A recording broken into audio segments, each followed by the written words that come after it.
on Salvage Hunters. Whoa, look at that place. Drew finds a honeypot location full of period antiques and classic cars, but is the owner his worst nightmare? I'm just frustrated. Not making a deal is just as good as making a deal sometimes. You know, it's the chase, you know, really. He gets a once-in-a-lifetime opportunity to bid for some jet engine salvage. This is taking salvaging to a whole new level. But can he whittle down their prices? An older seat like this in this conditions, around about $5,000 is the going price for it.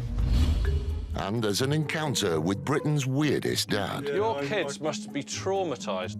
But can he turn Drew into a superhero? You can try that one as well if you want to. No, you're all right.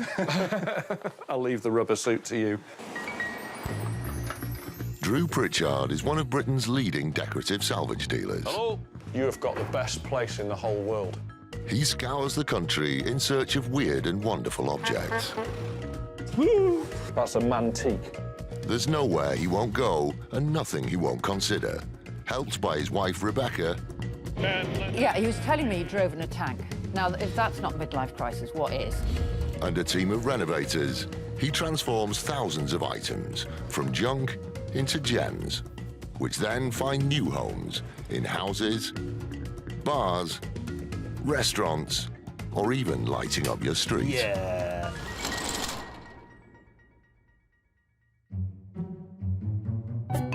It's business as usual at Drew Pritchard's shop in North Wales, where eclectic antique finds reign supreme. Ah, now there's some wood I wanted you to use. The customers are flocking. The phone is constantly ringing. Good afternoon, Drew Pritchard. Well, it's been non-stop. There's been sales upon sales this week. And Drew's wife, Rebecca, is overseeing a very important delivery. By hook or by crook, Jesus will be with you on Saturday. So we sold Jesus, and he's going to West Sussex. Let's load Jesus. Recently rescued from a convent school in Cheshire, Jesus is about to take up his new home in Sussex, where he's been bought by a collector of religious artifacts. But he seems reluctant to leave. He can walk on water, but he can't get over that. Should have been there in the first place. Jesus has left the building. For Drew, it's time to hit the road in his quest to discover the next salvage revelation. The shop looks a bit dead now, not having Jesus lying around here. So it's time for me to get back out on the road and see if I can hunt down some more stuff. Drew and Julian are on a 5-hour journey south to a scrapyard in Devon. And as usual, they're arguing with the sat-nav. Oh, no, you haven't. You have. What? What? Go the right way? You're pointing us over the road, but there we go. No, this is it. Gentleman's name is Ralph. Yeah. And it's in an old house? Yes, with the yard all the way around it. Oh, well, that'll be good, because, I mean, I've been selling so much stuff, I really do need to find something architecturally interesting. But you don't know if there's anything here at all? We don't know for definite, no. There's nothing, we're going in blind. We are going in blind, unfortunately. Going in blind isn't an ideal situation for Drew. Whoa, look at that place. That was, Jesus Christ, look at that. But he perks up when he gets his first glance of this stunning property, loaded with every treasure a salvager could dream of. I'll be very surprised if we don't find something here. When I drove down the driveway and you see the big old house and tons of junk lying around everywhere, I just thought, this is great. I'm going to fill the van, I'm going to have to go and hire another one. It's got everything going. It's like you have a tick box of, right, big old house, tick. Big piles of old junk, tick. Dog, tick. Knackered old car, tick. It's sort of got all of the things that I like. So who knows? I hope so. Good. It feels good. Feels right. Hi, Ralph. Yeah. Hello. Hi, Drew. Hello, Drew. Nice to How meet you you. doing? Yeah. Julian. Hello. How are you, Ralph? Okay. Everything is for sale at the right price. We've got architectural salvage, motorcycles, cars, scrap metal, furniture, everything. Where do we start? Where do we go first? It's up to you. Start where you like. Whatever you like the look of. Here, should we do this Yeah. bit around Yeah. here? Should we have a look Yeah. through here? Yeah, that's it. This is our office and workshop and where we run our business from. God, it's fabulous, isn't it? Yeah. Has this been built on, or is this the stables for the house? It's always been here. It's been adapted as a workshop, but it's always been here. You know, the building's 1830, and yeah. So, I don't know. I'm getting pulled towards that room. Can I just have a shift in there? Let's go there. Is there any old furniture from the original house here? I should imagine there isn't. That may be underneath. That looks like piece at the back. That looks like a dresser. That's got like a kitchen cabinet type plate rack. And yeah. And that was in the building? That was here, yeah. OK. What was this room? Was this the kitchen? This was the kitchen, yeah. Can we get up that end? Yeah. You're Debbie McGee, the assistant. Absolutely. He is. Better kiss her. Yeah. Go on. Lift it. Hang on. Jules, it's not underneath this chair, this table. That's a snooker light as well. Was this on its original base? Yeah. Oh, I see. This piece is in a poor state, but a fully restored Victorian dresser can fetch around £1,000. It's really original, this, but I just think the condition's just too far. It's not too far gone, but it's just beyond making any money on, I think. So what would you want for this? I would really like £1,000 for it, but... I'm really pushing the boat out if I'm offering him 200 quid. It's rotten, the bottoms have fallen out the drawers, the sides fallen off it, the top's split. It's full of woodworm. Some of the drawer fronts are missing and half the handles are missing. But I really wanted it. Is it really £1,000? I'd like £1,000 for it, but Really? you can always bid me how far apart It are would be we? hugely insulting, so I'm probably No, not it's going OK, to. I don't mind. You can insult me, it doesn't matter. Unfortunately, we're going to have to leave that where it is. Yeah. It's a really nice thing, but there's a huge disparity between what I can give you for that and what you want for it. Yeah. Yeah. Furniture prices have dropped quite a bit, especially brown, old-fashioned furniture. There's only certain items that make, you know, a really good profit. Some of the stuff we got to keep and maybe never get our money back for. It's Drew's worst nightmare. The room is loaded with exactly the type of period furniture he usually buys. But the roof has been leaking for several years and has wreaked havoc. Everything in that room is, for want of a better expression, knackered. All of it is just finished. The roof is leaking directly onto everything underneath. It's damp, it's open to the elements. Keep spotting things and going, oh, look at that, and then there's half of it's missing and... Oh, Jesus. I'm just looking at marvelling at all these motorbikes you've got lying around everywhere. Yeah, they're up there for security reasons as well, and I like to look at them, you know. I like the little bits of glass sticking to them. Very reflective. Yeah, little old cat's eyes. LEDs. LEDs, yeah. Early LEDs. Yeah. Right, let's go into the house now and... Drew heads inside the main house. Getting inside country houses is a big deal. Often off limits, this is where the good stuff is usually kept. Come on. Right, this is... Ooh, good. Yeah, there's stuff... my home. So, there's stuff everywhere here. Yeah. Wallop, it's just bedlam. There's stuff piled up. The scaffolding in the hallway with stuff on top of that. There's piles of furniture. There was, you know, right against the side of us, there was these two sort of Gothic altar rail sections. I don't know where he's got those from, but they're not that old. These pieces probably date from a church built in the early 20th century and could bring around £120 each. Don't I get the ball around 100 quid? It's Yeah. not. It's really not worth any more to me because it's just a couple of bits. I just thought, might get the ball rolling. Yeah. Don't feel obliged, but I would sell it. I'd really want like £100 per piece, piece, you know, or we may negotiate in the middle. But you can always think about it. Yeah, no, I've got to see a profit in it. That's the thing. I've got to see some money in it. I don't really like to sell them, as you can probably tell by the prices. You know, they're just lovely things. You know. What's this then? A bollard. Fallen tree. Road closed. This would have been lit at night. What sort of money would you see I'd want that £1,000 quid for it, you know, because that is really old. The road closed, bollard didn't excite me, and then it excited me even less when I found out it was £1,000. So yeah, that was like. Most of the stuff I sell, I like to double my money at. I try and buy at bargain prices and sell it double, you know, 100% markup, you know. These are interesting. If fully restored, these Victorian hall chairs could sell for around £250 each. I do quite like them. What can you do them for? To be honest with you, I paid a lot of money for them, whether... Yeah, in this condition. I paid about 400 or 500 quid for the 3. You're never going to get that back. No, I know. You're never going to get that money back. I would imagine that me and Drew are probably the same. You only buy something that you can basically double your money on, or maybe even more, or buy something because you like it to keep. So this is Georgian again. Yeah, it's all right, isn't it? It's just a writing desk. Complete Georgian writing desk can sell for at least £500, but in its current state, this one is worth much less. Price again? I don't know. You have to bid me. No, go on. I've done the last 2 or 3 and you've knocked me back. I'd like 500 quid. 500 quid. OK, Yeah. no, we'll Junior? leave that. Yeah, it is for me. Yeah. It's for me. Just because you leave something in a hallway for 50 years and it's rotten doesn't make it worth more money. If I can't buy anything in the next half an hour or find some common ground, we can try and do some deals, we'll have to walk away, which is a hell of a shame because this is just a... I mean, look at the building. It's just a honeypot full of stuff. There's so much stuff here. There is acres of stuff, but we need to have a little bit of a reality check on the prices. Unless things change, it could be time for Drew to cut his losses and leave. Parking meter. Parking meter. London parking meter. No, not for me. No money left on it. No, no. Expired. They've not quite fallen all apart yet. After an hour of looking around, Drew's original excitement has completely evaporated. I'm just frustrated.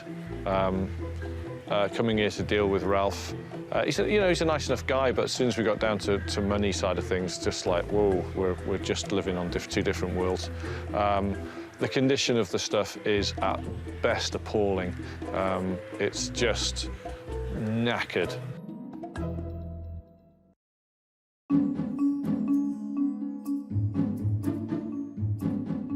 Owner Ralph has an unusual philosophy when it comes to selling. Not making a deal is just as good as making a deal sometimes. You know, it's the chase, you know, really. Drew needs a strategy. Plan of attack today is to find something Ralph is not so attached to and get him back down to earth, really, on his prices. We've got lots of signs here.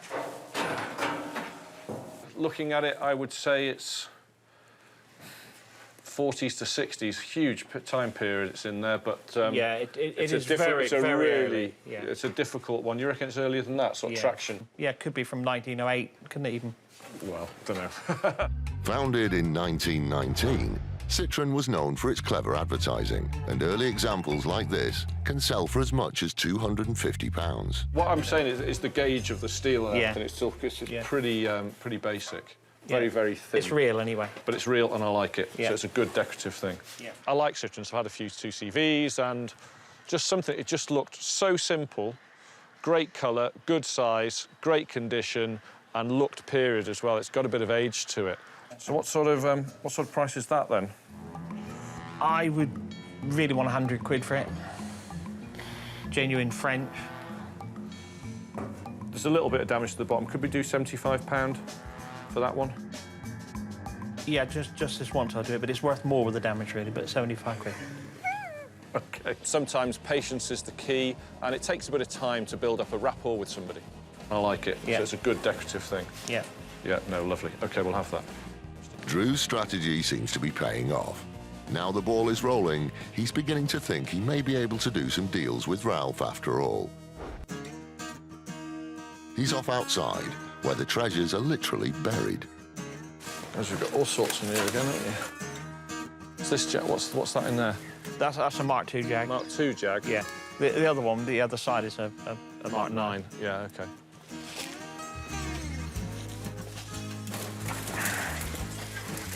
You're really discovering them, aren't you? Can't even see. There's 3 motorbikes down here. There's two BSAs and one in the middle here. I'm just trying to identify. Yeah, because I'm not sure what's there myself. I'm just trying to identify. Hang on, is it a Triumph? Is that a Thunderbird? I hope it is. Almost impossible to tell now the condition's gone so bad. Seeing all these beautiful cars and everything just lying around is starting to really sort of, I have to be honest, it's ticking me off a bit. To be very British about it, but it just is. Drew hates to leave anywhere empty-handed and carries on the search. Yeah. Aha. Eventually, he spots something he knows he can sell and that he definitely wants. That's nice. Yeah, that's not terrible, is it? not in great nick. See what he wants for it. But first, he has to deal with Ralph and those prices. We found a sign up in the back there. Yeah. As well, so I just want to discuss that with you. But I love the motorbike. Yeah. That's fantastic. I like that a lot.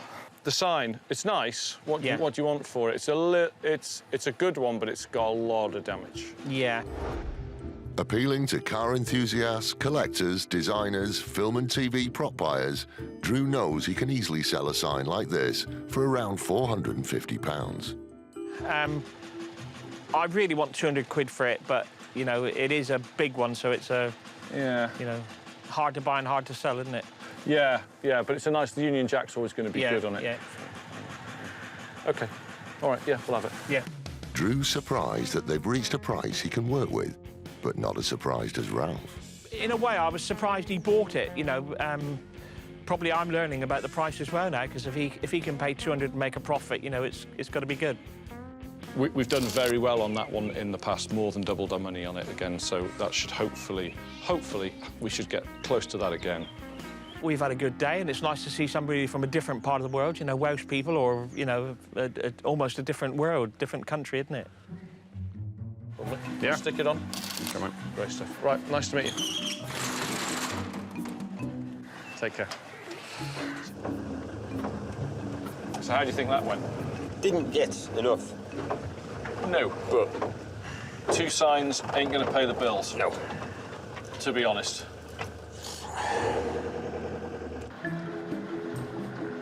It just wasn't happening today. Didn't happen today.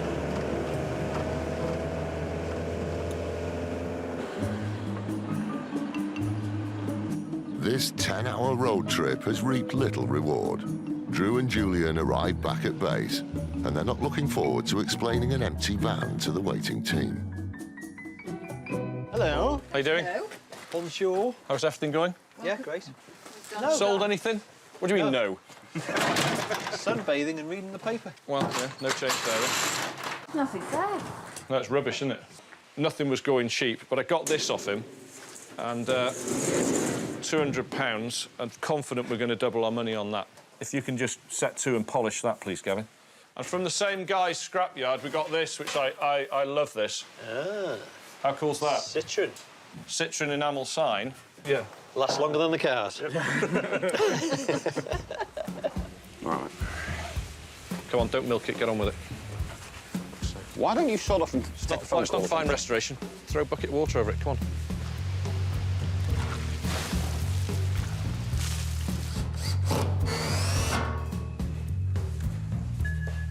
It looks loads better to me. It looks funky and it feels French. And again, it just goes in with that very, very strange mix that we do. When he comes back with an empty van, it's really sad to see. And you can see his face a mile off, the disappointment of all the effort that he's gone into. But the only thing we can do is turn him around, pack him off in the van again, and hopefully he'll find some more treasures. The next day, Julian and Drew follow up on a lead Rebecca has lined up for them.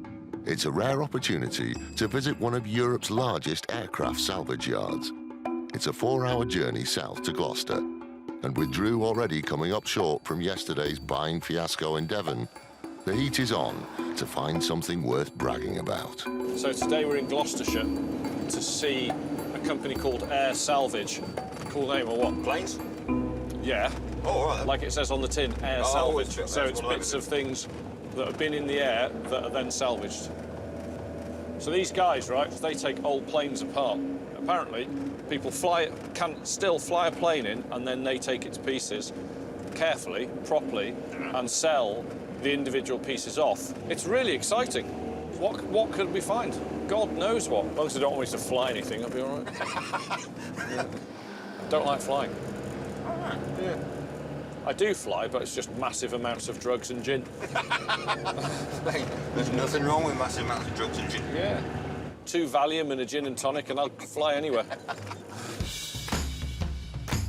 Blimey, that's huge.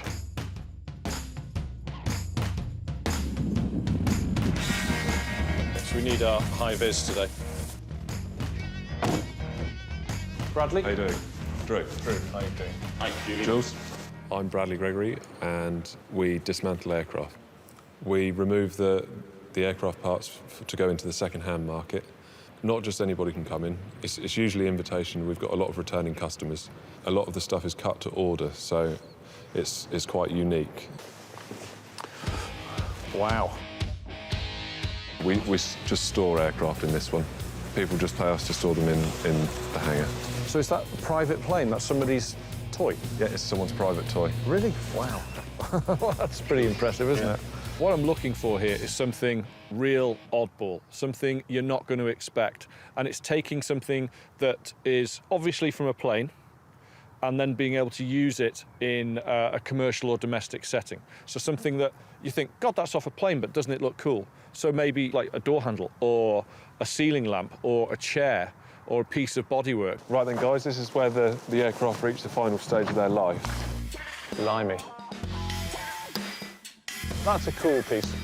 Say, how much to cut something like that off? About £350. £350 for a whole wing of a... For 2 metres from the end. That's not bad, is it? You could make one of those desks, you make a desk out of it. You know, just mounting it on a wall, just a piece of art. It's brilliant. Really beautiful sort of sculptural really shapes, cool all the looking, pieces of these. It makes you want to buy a piece. There are incredible pieces everywhere, but Drew's keeping his ambitions firmly on the ground. I like the wheels as well. I think it's normally about £100. 100 quid for a wheel? Yeah. While I'm tempted to buy a great big piece of a jumbo jet, I have to be mindful of what happens here is then I have to get that cut up, I have to get it worked on, it's going to cost me money. That's no good. I need to find something that I can convert easily. So something I've got a ready market for, chairs, lamps, something decorative. I've got people for that, I can sell it quickly. Wow, can we go up there? Is that into the cockpit? No? Yeah, that is into the cockpit. I don't know how stable it is. Yeah, okay. Wow. So where do we go? Wow, this is amazing. It's weird, because you imagine these things are going to get scrapped, but you don't really think about it. No. Walking through the sort of bare bones of the plane, it's like walking inside some sort of huge fish or a whale. You know, you can see the ribs of the plane. It's amazing, really. Though amazed by the engineering, this stripped-back cabin also gives Drew some justification for his fear of flying. That's the outer skin. Yeah. Is that the outside so of the really plane? Nothing. Yeah, that's the outside of the plane. That didn't sound very thick, mate. It's not. It's probably only a 2 to 3 mil thick. That's it. That's it. That's the outside. It's me not flying again.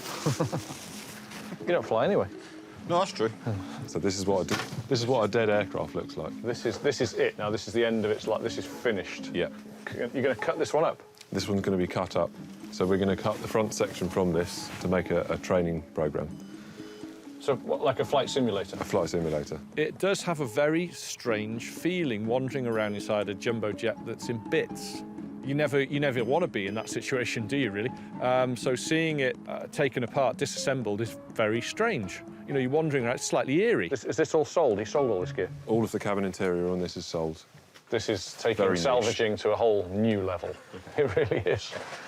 Yeah, let's take another look in the cockpit. And even though this plane is not going anywhere, the 40-year-old salvage hunter reverts to a 9-year-old boy and asks to go up front. It's really cool, isn't it? Where, yes, he pretends to fly the plane. But this is Drew Pritchard, and even whilst having fun, he spots some potential salvage. What seats are these? These are the cockpit seats. Exactly what I've been looking for. So it's a great big pair of pilot seats, co-pilot seats, leather, huge armrests, very funky base, loads of rivets, odd size, odd construction, strange looking. Got it all. That's what I'm looking for. Yeah.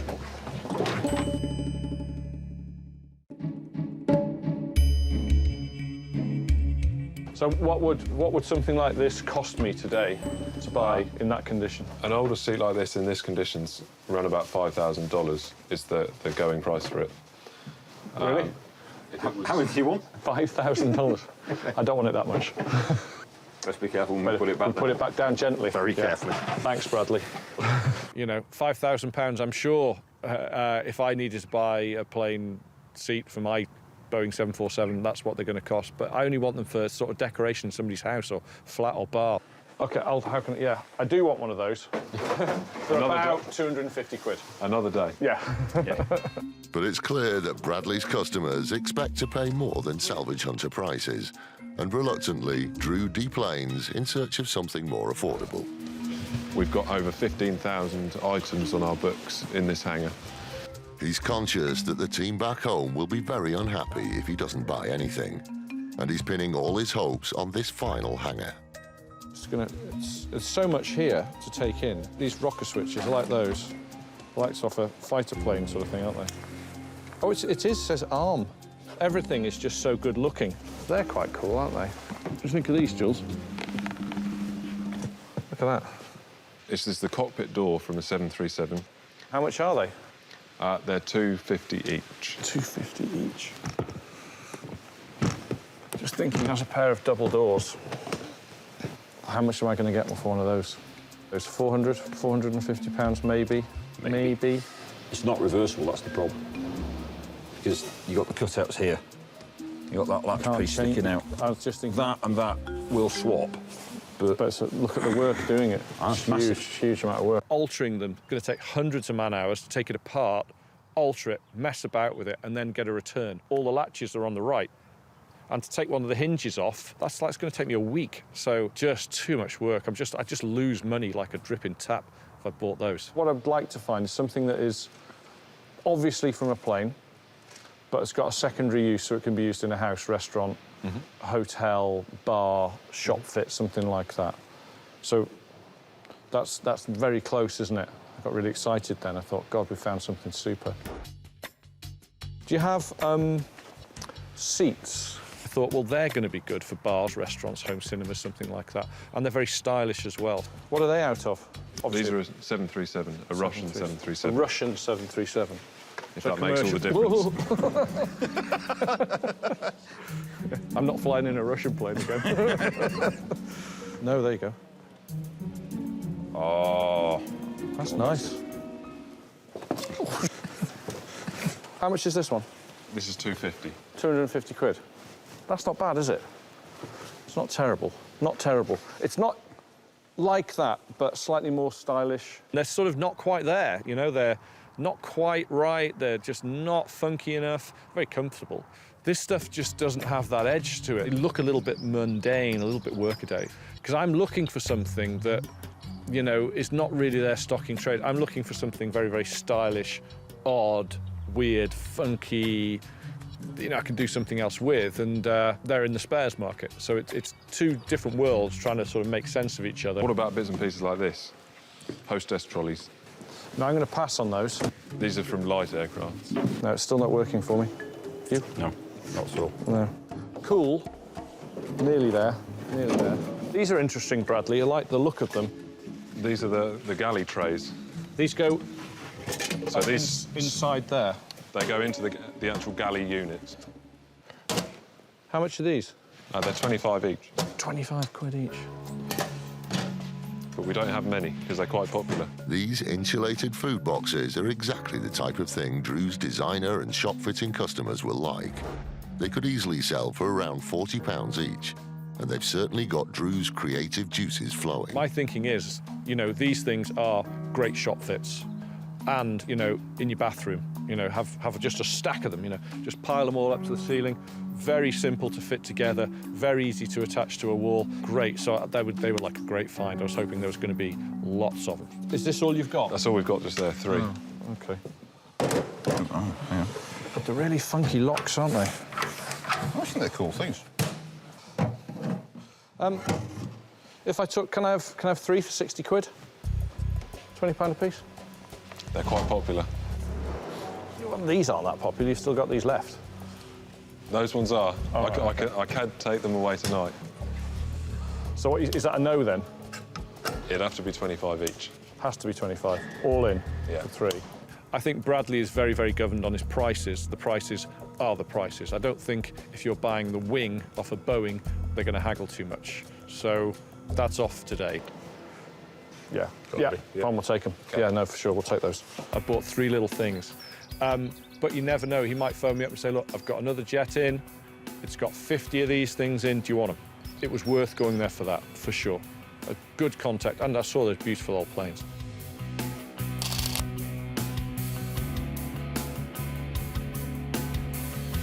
Thanks very much for coming. No, look, thanks.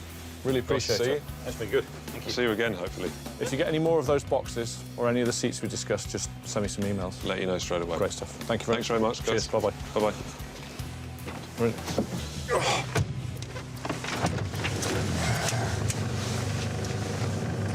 Happy? Over the moon. Because I'm with you. And you're my hero. Back in the van, Drew and Julian realised that 3 small boxes is not going to cut it back in Wales. Yeah, but I tell you what, we're going to get grief when we get back to the shop. What have you bought? What have you got? Rebecca's going to kill you. Really tough week. Really little reward. It'll discourage Drew for a short period of time, but he will bounce back. He'll come back from it, but he's going to be a bit down tonight, I think. And I'm going to be drunk. So they put off the day of reckoning, and rather than head back to the shop, they spend another day on the road, investigating a new lead in East Sussex. I'm afraid he missed out on the Peronis last night. Really? It was a Peroni night last night. Oh, my good God. I got into my bed, and it was like literally sitting in a marshmallow. Something like that. You can't move.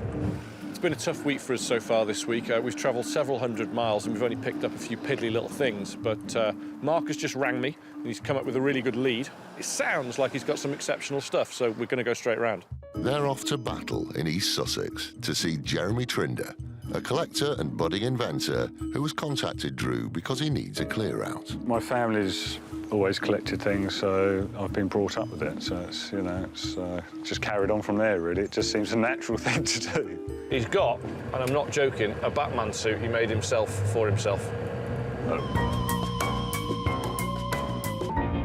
The kind of stuff that I'm drawn to and enjoy are kind of one-off pieces which are slightly unique, slightly off the wall, a bit out there. He collects all manner of stuff. There's no real rhyme or reason to what he collects. A weird mix of stuff. But he might have something. This must be it. That's lovely, isn't it? Look at that. Jeremy. Hiya, Drew. Drew. Hi. Nice to meet you. How are you? All right? Very well, thanks, you. Yeah. Hello, mate. This is James, my son. Hello, James. Hi, James. We've got a lot of stuff, and it's just time to get rid of some now and make some space. Otherwise, we're going to end up like sort of hoarders, and that can't happen. You see, you've got a lot of stuff lying around. We might as well start here if you like. Yeah, sure. Have a look. Let's have a look.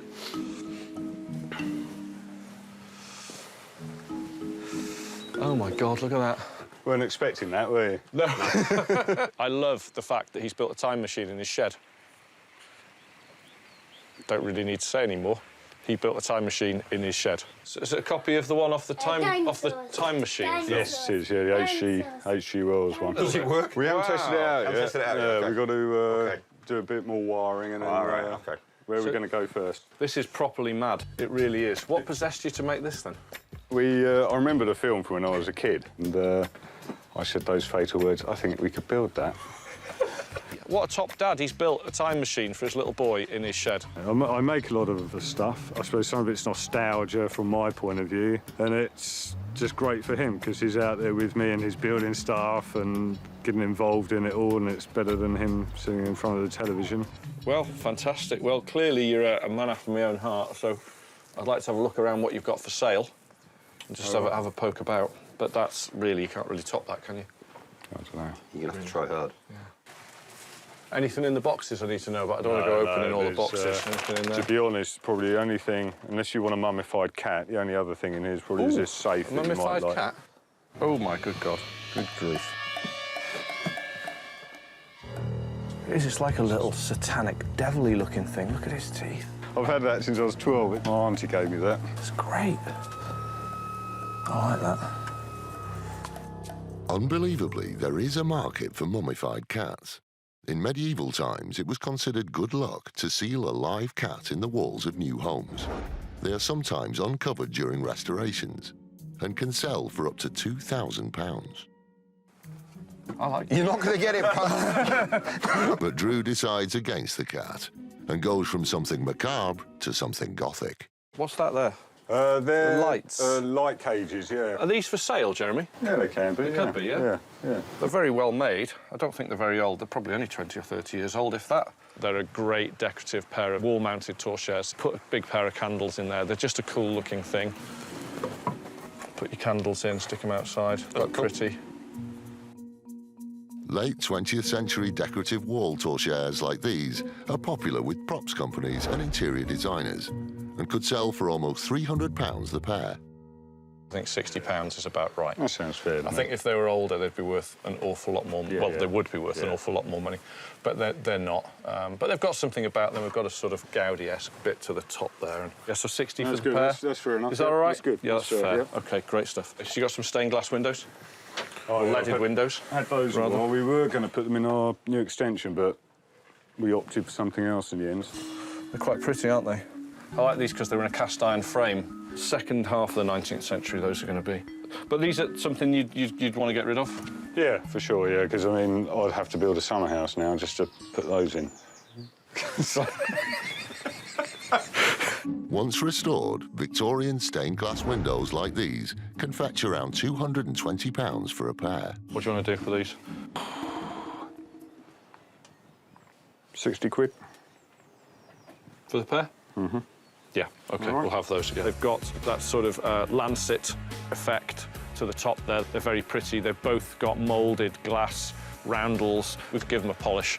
They'll look $1 million. OK, lead on. More sheds. OK, shed round the corner here. OK, looks good already. So what have you got in there? Oh, my good God. Yeah, Your kids must be traumatised. He's been brought up on it, so he's quite used to it, but... And you're married? Yeah. Yeah. Funny, that, isn't it? He's the classic British eccentric, and there's just not enough of them around. There's a lot here, actually, isn't there? There's another metal sign up here, but I don't think that's French. I quite like it, though. It's a nice little decorated thing for a restaurant or something like that. Enamel signs are something Drew can always sell. There are many fakes around, but assuming this one's genuine, it should fetch around £120. 20 quid. That's more than fair. Just a good little decorated thing. For a pub, restaurant, that type of thing, that's probably where it's going to end up. Some more of this fairground stuff up here. So what do you reckon? Is that the same again? Same sort of price? Yeah, around. Yeah, I think they're 20 there. quid. We take it for that. So what's this, then? That was for a Halloween party that we had, and basically there's a light that goes inside it, a plastic brain that goes inside the jar full of water, and then a pond pump which bubbles, so it lights up green and the water bubbles away. So it's part of a Frankenstein prop display that we did. It's a teaching aid one, aren't they, these? They again were for the Halloween thing. You really You're forward to this Halloween thing, I aren't just you? wanted a couple of skeletons, really. It was, Yeah, of course you do. Yeah, I'm quite into the Halloween thing because I like that aspect of the unexpected for people. You know, they come here and they'll be like slightly like, ooh, like that, but then yeah, that's good. Green Goblin. Green Goblin helmet. What, for people? Yeah, the padding's not in there, so be careful. Oh, and actually, if I press this button, it hurts, actually. Oh, my good God, Mighty. Sorry, was it?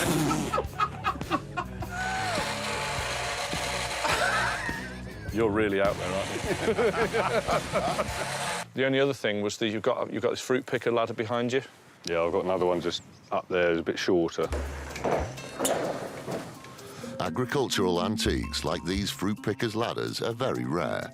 After restoration, Drew could sell these for around £220. OK, so what do you want to do? Are they for sale? They Something can you'd be sell? so, yeah.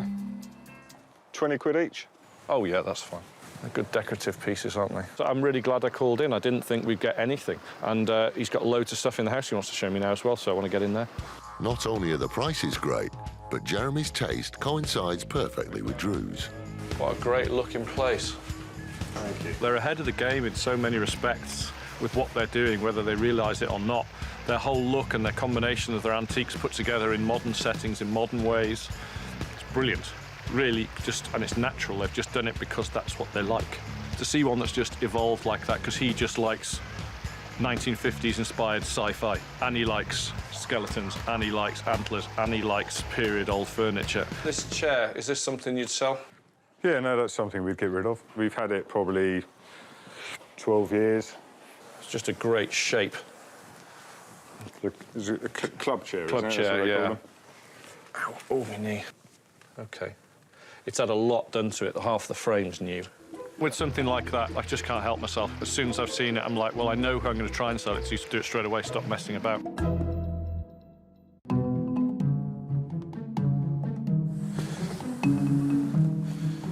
It's just a great shape. I mean, I'm open to a very sensible offer, considering its condition. So, you know, if it's a good bargain for you, I mean, I don't know what you've got in mind, really. Well-worn leather club chairs like these are always popular with designers and photographers. Drew knows that even if he does nothing to this chair, it will sell for around £220. Being a bit mean at 100. That's kind of the figure I had in my head. So. Yeah, it's just a great shape, good size, very commercial thing, something I can sell pretty easily. Trendy at the moment in any condition. Oh, I love that Rocket Man helmet. Do you wear it around the house when there's nobody else in? Only on Sundays.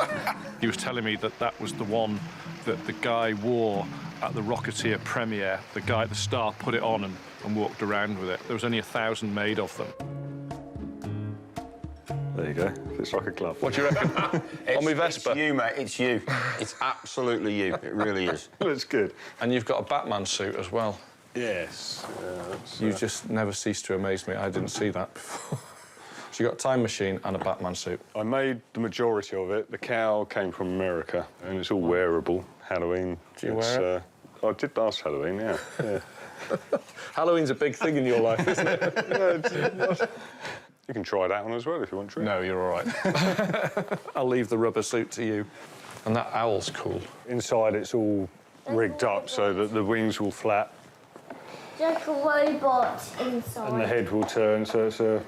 I thought it was the owl was a shop display thing, but Drew had a look at it and he seemed to think that it was more of a film prop. So I'll have to do a bit of research on that and see what it could be from. You pay a lot for it? I think it was 200. That seems really cheap. It's just so beautifully put together in the back, all those air rams and pumps. You can see the rams working inside.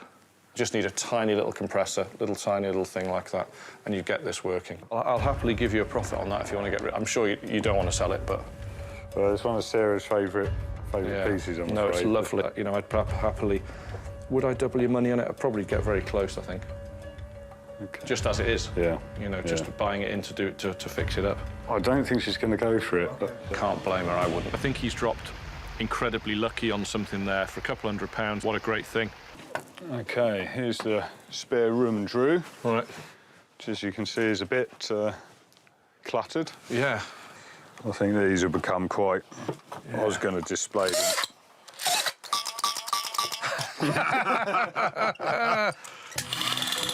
Oh, mine flashes. I was like 9. You know, oh, that's a good. Your gun's better than my gun. But they're becoming more and more popular. I've seen one go for £200. I think I bought that for 45. OK, well, I don't think I'm going to be able to buy those at reasonable money. This you might quite like. This is probably up your street. Yeah, I do like that. That's cool, isn't it? Yeah, I like that. Very original, untouched. You put that on there and they just calibrate your eyes or something, don't they, to it? They move these. I have had that. It looks like a face, you know, when you turn it on its side. It's got, like, the eyes and the nose sticking out and the whole thing. So there's got that about it I liked as well. And it was also really well made. The engineering side of it and the finish was fantastic. Antique optical instruments like these are popular with a small number of collectors, window dressers, photographers and prop houses. This example could sell for around £240. I'll go straight in with the highest bid, 50. OK. Yeah? Yeah. What's that? Okay. That's sound activated. That's disgusting. Did that terrify you? They were just fascinated by it. I think it's brilliant. Oh, I like that. Are they foxes' skulls? They're foxes that I put in a box there. But Where did you get the skulls from? they're just found on walks. Yeah. Yeah, I like those. And you've made the little box for it. Yeah. Just a nice little trophy thing, but in quite a sort of old Victorian Jekyll Hyde type of way as well that I like. Could put for your type £60. Would that be all right? Does that cover you? Yeah. No, You can go and find some more skulls. Well, I've already started the next next one. God, you've got a lot of dead foxes around here, haven't you? This just fits in with everything we do, so my regular customers are going to go, yeah, I like that. You can have the other two. Are you sure? Yeah. Really? Yeah. Oh, that's good of you. That's great, because that one's... I think these could be mounted on the wall as well, couldn't they? I had a really good day today here with Drew and Julian. They've been good fun, and yeah, it's been an experience, and I've enjoyed it, yeah. I mean, yeah, initially I was just like, I just thought it was just a little house call, we might get the odd bit, but to get a big pile of stuff and to see all his cool stuff and to meet his family was great. I really liked it. What do you reckon, James? How much would you want? A quid? I can't give you a quid. OK. How about £10? £10? Mm-hmm. Does that sound good? Is that a deal? Thanks, James. I'll take that for £10. Thank you, mate. James is tough. He's a hard bargainer. He got from me from £1 to £10 like that. Brilliant. He's a great guy, and he's got some mad gear. Really has.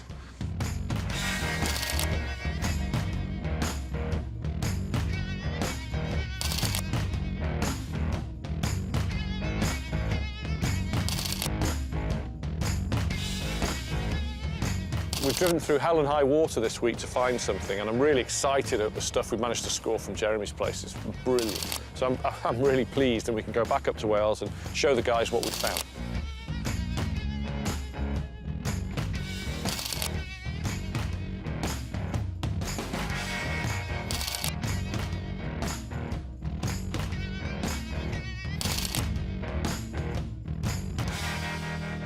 Jeremy, Nice to meet you, Drew. A real pleasure. I have enjoyed it no end. I've enjoyed it too. Pleasure. What looked like a bad trip turned out OK, thanks to Jeremy.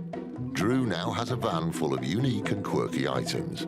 He heads back to the shop confident that his salvage hunter reputation is well and truly intact. Cool, well, I enjoyed that. That was good. And good stuff. We did well. We bought all the right bits and bobs there that I like. Some real oddments. I keep trying to buy normal stuff. I just can't do it. He's made for this trade. I was going to say, he's made for the trade because he's slightly not quite with us. You know? Back in Wales, the team gets word that Drew's heading back with a van full of goods. They clear the decks ready for the new stock. Marky's got tons. He's got half a van full.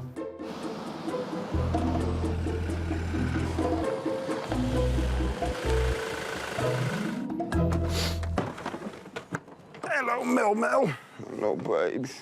Hello. Hello there. How you doing? All right. You look very tired. very tired. There you go. Fruit picking ladders, Gav. Need for restoration. Loads of different bits. For testing your eyes on. But it's cool, isn't it? That's cool. Sort of sculptural sort of look to it, so I quite like that. Just needs a clean. It was a strange collection of stuff. These are good. I'll have to restore these.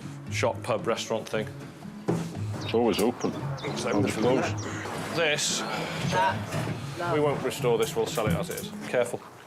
Gavin, careful. Whoa, you're going to rip it. Careful. Well, I know you haven't come back with a van full, but It's all good stuff. it's all good stuff. And in a matter of days, the chair from Jeremy Trinder is bought by an advertising agency who run a trendy multi-use venue in Sheffield's regenerated Kelham Island. The team have what they wished for, plenty of work to keep them busy and a shop full of stuff. Ding, ding. Get in the shop. Drew and Julian set out on the road once again. This time they're passing Sheffield, so Drew takes the opportunity to see where the chair from Jeremy ended up. He's visiting designers Tim and Sally, who've used it in their latest project. The Chimney House is a meeting room, it's a meeting space for businesses, and then by evening we transform into a pop-up dining hall. Tim. Drew. Hi, how are you? Good to see you. In the area, thought I'd call in. Sally. Hi, Hi, nice to see you. Ah, there it is. That's it. Hey, looks good. It really complements what we do in here, so yeah. It looks the part, it feels the part, it's tactile, it's interesting. People just instantly flock to it because they want to know what it feels like, what it is to sit in it. What I like about the chair is that not everybody will like it. It creates an interesting talking point. It looks good there. It does look the part, doesn't it, in the corner there? Yeah, it's nice. Coming here today and seeing our stuff in action, being used, makes what I do seem real. It makes sense of it. And we so often don't see where it goes. So it's nice to see where it's being used, and in a really modern and funky application. Couldn't be any better.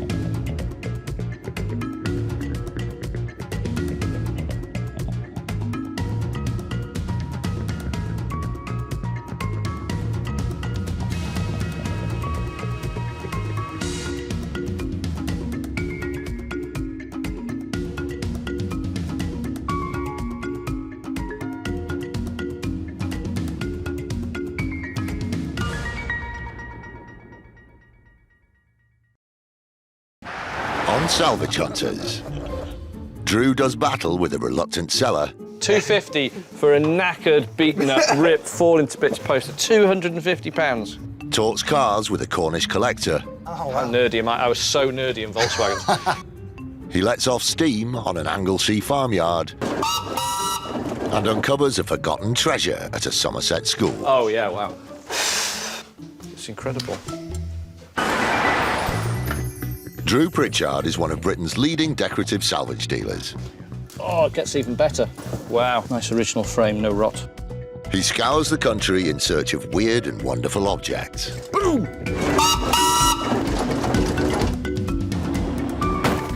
Now, that I would like to buy. He'll even venture abroad into uncharted territory.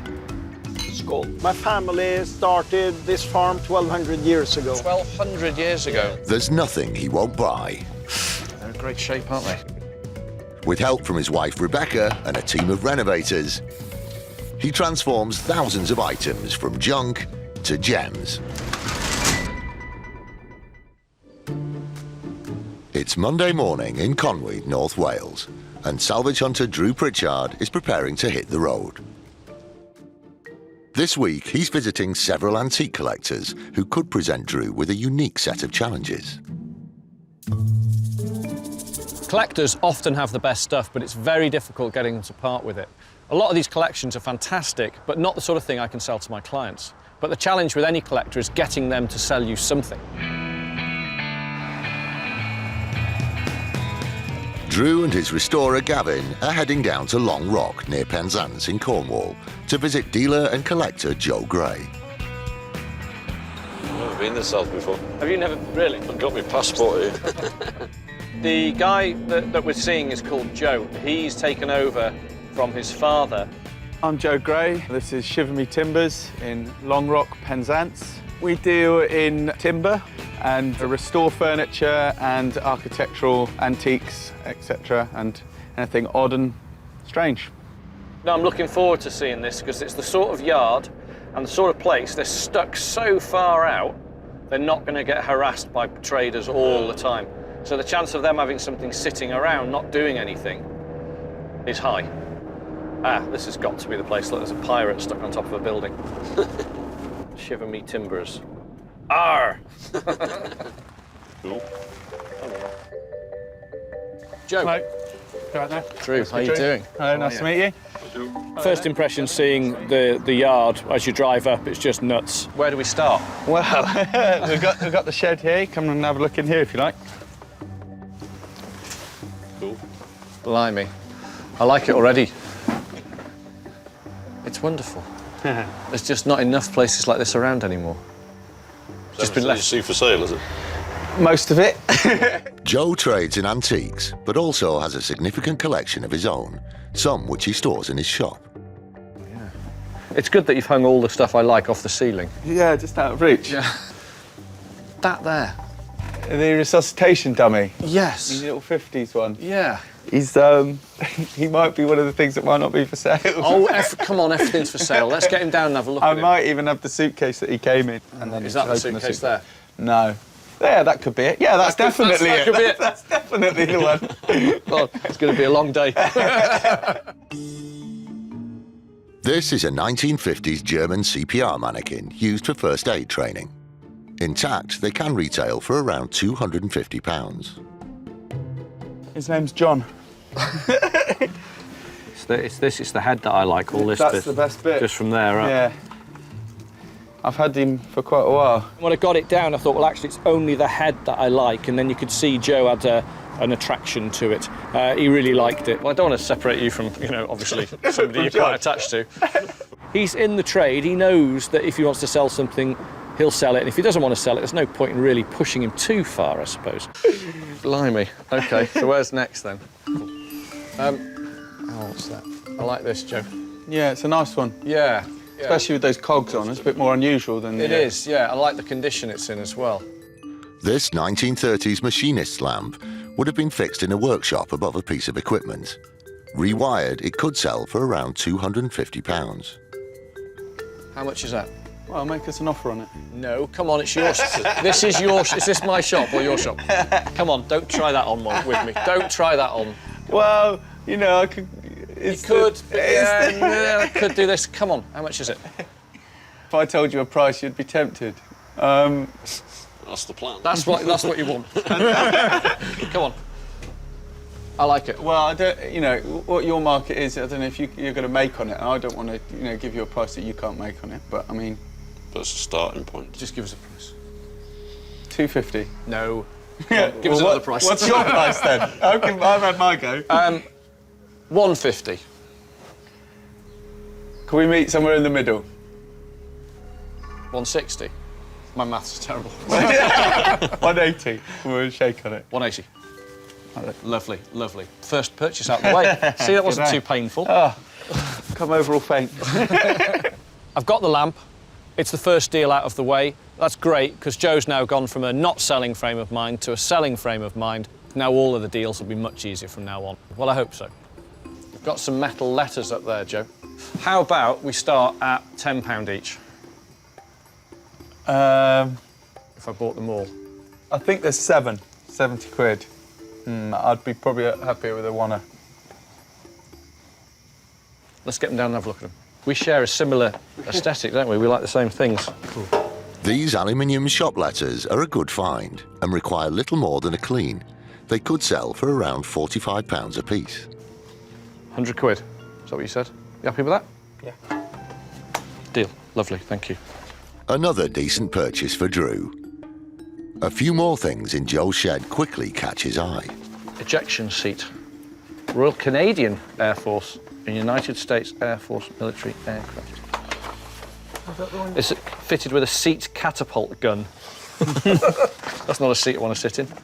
These Cold War-era military training posters demonstrate the preparations for a possible nuclear attack. Depending on size and subject, they can sell for around £50 each. How much is the batch? 80 quid. 80 quid. 1, 2, 3, 4, 5. Probably still room to move on that, isn't there? 60 quid. We'll have those. Wonderful. They're just crackers, aren't they? Have you got any more? Have you got any more sort of that? I've got a couple more that I was keeping for myself. Can I see those ones? You may see them, but they're ones that I've had in my personal collection for quite a while. I'd like to see your personal collection. They're the ones I really want to see. If it's not for sale, it means it's really a bit special. He's a dealer. He knows what he's looking for. Oh yes. Now you're talking. Oh. I love that. It's just the colours, isn't it? It's superb. I like the fact he's kept his tie on. He's a gentleman. This St John Ambulance training poster is approximately 75 years old and, once reframed, could net around £500. How much? I'm not even going to bother asking this from private collection because it clearly is. You would have to twist my arm for that. Well, all of these have not really been on public display or for sale per se. I've never seen this one before. No. Go on then, hit me with a price. You never know. I'll give you the go-away price. 400 quid. I know 400 quid is the price because you just don't want to sell it. Yeah. But I would be happy to pay £150 for it, which is a big difference. But that's a realistic, that's a realistic offer. I'm quite happy to keep that one. Can we come back to this? By all means. Maybe. Yeah. I want it, it isn't for sale. I don't like things that aren't for sale. If I really want them, I really want them. After a surprisingly successful run, it seems that Drew's hit a brick wall. So Joe leads Drew and Gavin to his outbuildings, an area not open to the public. This is a great place. Your father's imagination's just run wild, hasn't it? Yeah. The next stop is the glass workshop, where former stained glass restorer Drew is in his element. Blimey. That's nice. That's nice. I like this. It needs 1, 2 repairs, 3 repairs. Fanlights are large windows often found above the doors of Georgian houses. This fanlight, once restored, could retail for around £700. I think it's all down to price with this. How much is this, Joe? 150.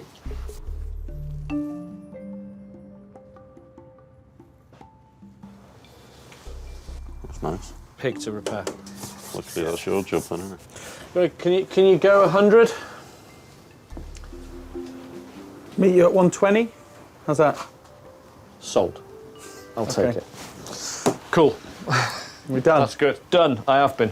So you're going to repair this? This will have to be me, I'm afraid. That's why it was taking so long to decide, because I was looking at it going, I can't give this to anybody else, I've got to do it. That means it'll go in the pile of stuff that's not getting done.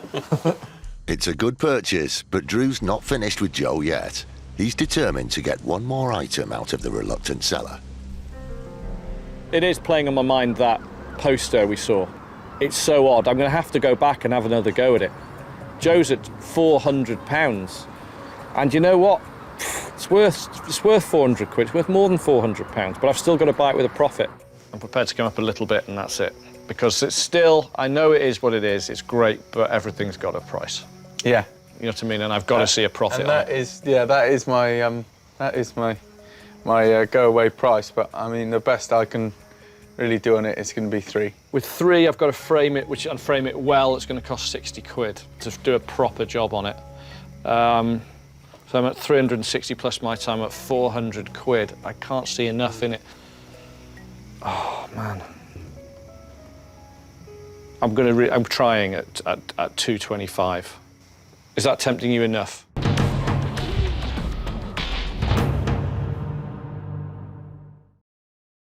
In Long Rock, near Penzance, Drew's managed to talk collector and dealer Joe Gray into selling several of his treasured items. First purchase out the way. See, that wasn't too painful.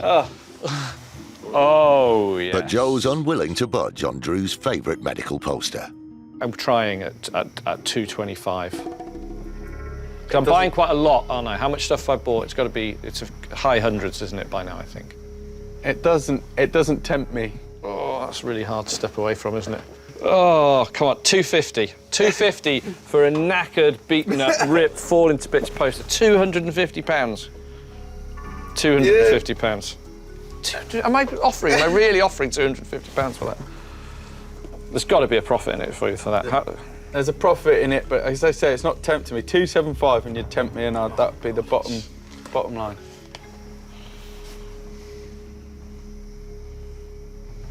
I love it. Sorry, Joe.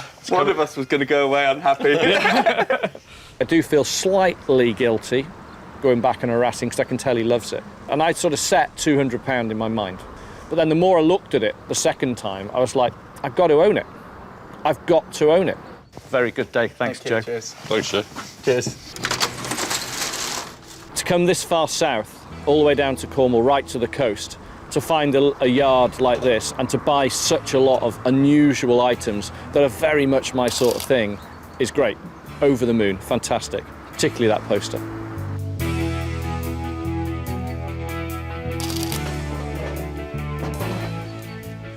Here you go, Gav. That's so cool, and out in the light. Where are we going to put these so they don't get damaged? They can't get damp. Really? Overnight, we'll just put them in the counter. Stick them in front with me. Yeah. I haven't enjoyed one of them so much in ages. Absolutely super. Great place. Do you know what we need to do now? Old English pub. Yes! Pasties and a pint. After a pint and a good night's sleep, Drew and Gavin are back on the Cornish salvage hunt. Today, they're going just up the road to visit a local collector in Hale. We're coming to see a guy called Chris Ryan, and he is a collector of vintage surfboards, skateboards, Americana cars. I somehow have a collection, it's just a load of junk, but it's stuff that I see at the skip site and the car boot, and you know that it's going to be crushed, and I just think you've got to save it. He's a bit of a hoarder, but he's a hoarder of cool stuff, not just any old rubbish. So he's willing to sell something then? Yeah, no, he's keen to sell, Well, that's good. Yeah, there we are. Looks cool.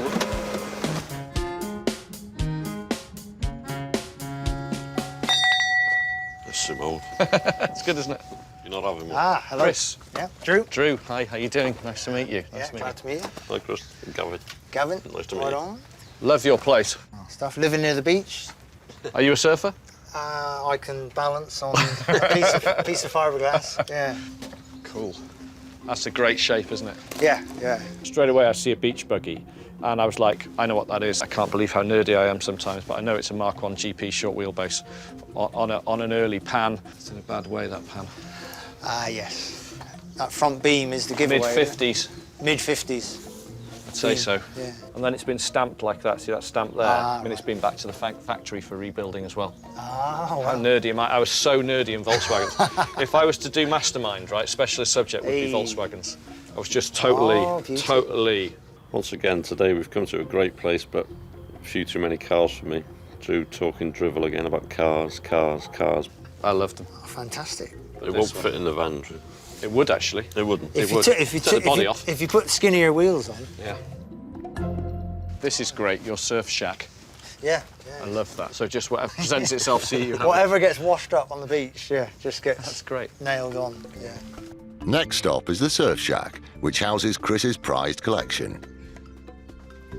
Yeah, come in. Whoa. Yeah. This old what skateboards. Place. This is the business. Wow. Yeah.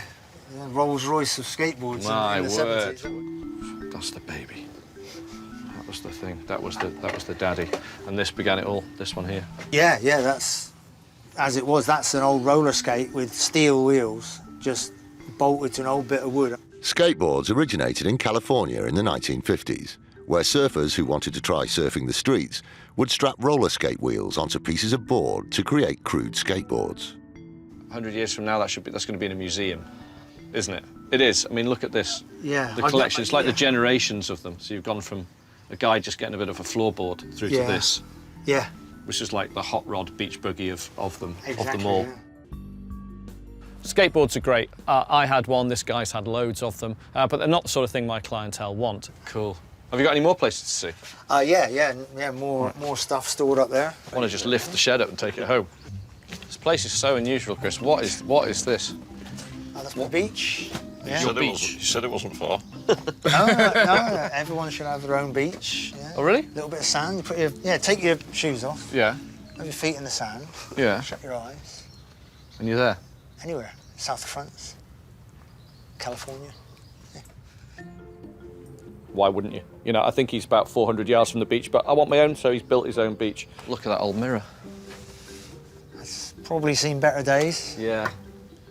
I really like old distressed mirrors, but that's just gone. That's too far, is it? Yeah. Looks cool. I don't want to mess with your beach. That's really nice. I do feel Don't slightly worry. more relaxed. Yeah, there you go. There you go. Yeah. That's great. This place is so cool.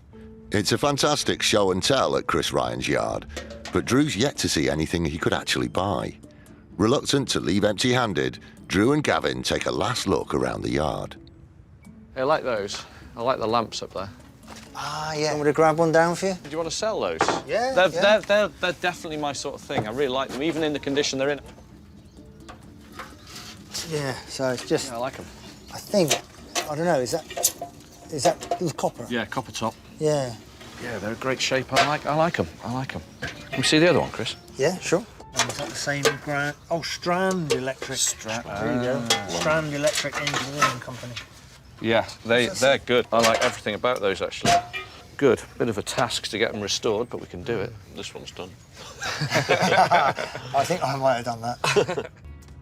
Strand Electric was founded in 1914 in the heart of London's West End.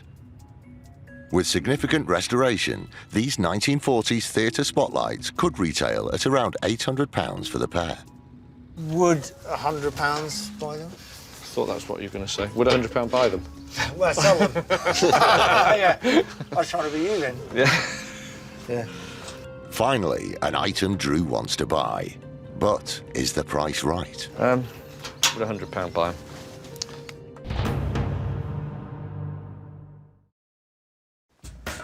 At collector Chris Ryan's yard in Cornwall, Wow.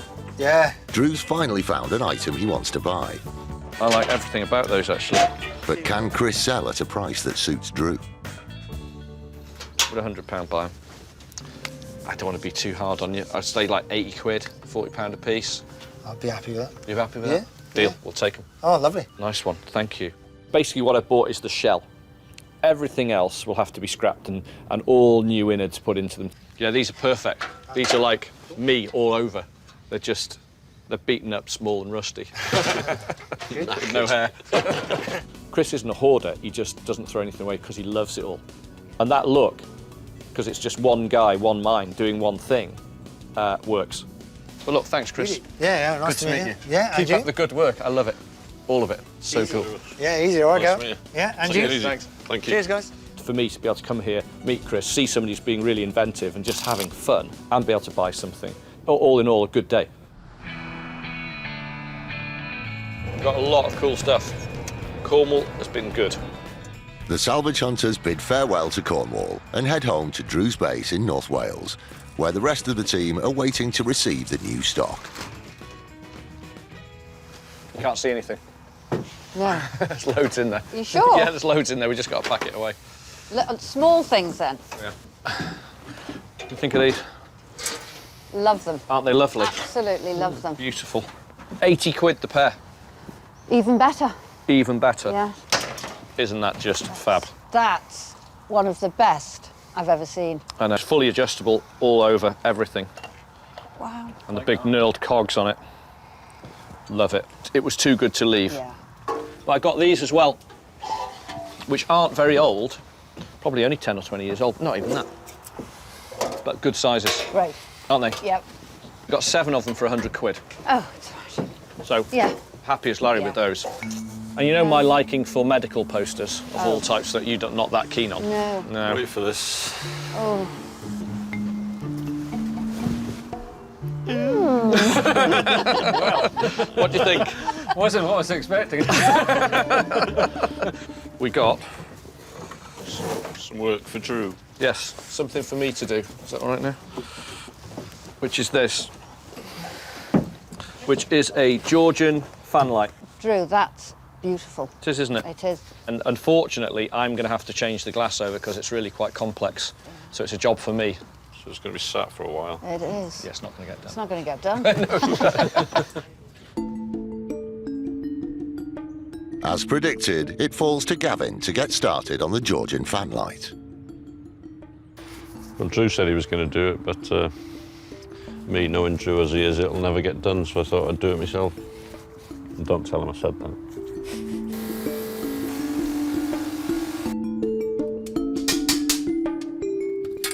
Replacing the glass is an exacting job.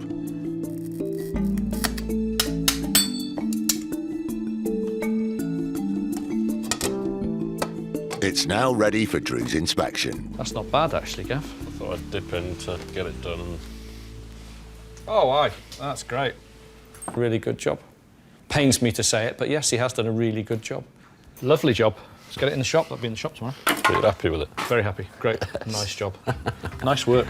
Meanwhile, Ollie gets to work rewiring the machinist's lamp.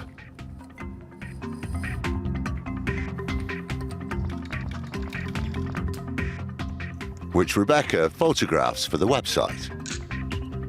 The lamp's turned out really well, actually. It's just a really good, strong item. Shouldn't be a problem at all trying to sell this one. The following day, Drew is back on the road. this time with his good friend T and his best friend Enzo. They're heading to T. Croix on the island of Anglesey to visit a local collector and tractor enthusiast. So what place of loveliness and rubble are you taking me today, then? This is just a standard house call for us. It's local, guy on Anglesey, Alan Kelly, collector of tractors. Well, I started collecting tractors in about 2000. We've drifted into steam as well, and oil engines, unimogs, and toys, basically, big boys' toys. Farms, always good for one reason. They've got loads and loads of sheds and they don't tend to throw things away. Well, it's going to be a difficult day for me because with Enzo being here, I'm not used to having two bosses with me. Enzo is in charge. He does love a local house call, don't you, mate? Yes, you do. Oh, there you go, tractor. Tractor, there we go. Oh, and he's got loads of doggies. Enzo's not going to like this at all. Oh, no. Oh. They're quite old doggies, so... Oh, he doesn't like that. No, I've never heard him make that noise before. No, shush, stay. What did you do to them? I didn't do anything. just Enzo just kicked off. Oh, there's another one. Alan. Hello. Drew, how you doing? Fine, cheers. Hi. Molly, hello. How you doing? All right. Hello. We've come to see some stuff, I believe. You've got some sheds full of gear. We'd like to have a look. Come on. Yeah? Have a look.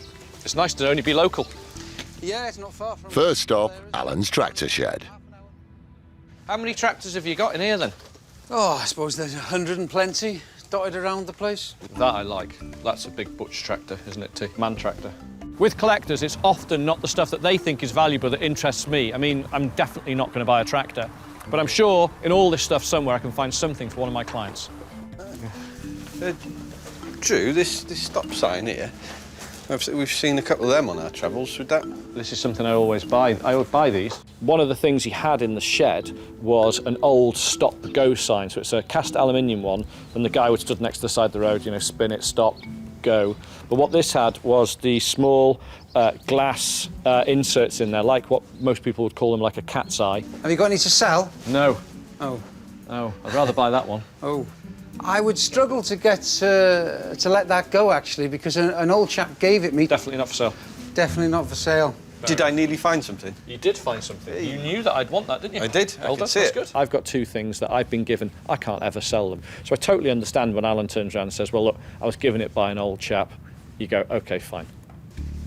So where next now? Well, come and have a look in this shed here. For six. Ah, I see a theme. EY tractors.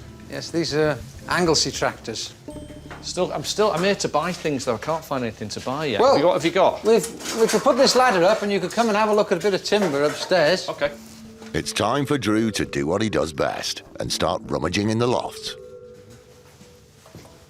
It's all tractor parts up here, isn't it? Well, what are we looking at? Is it in here? I believe there's something underneath here.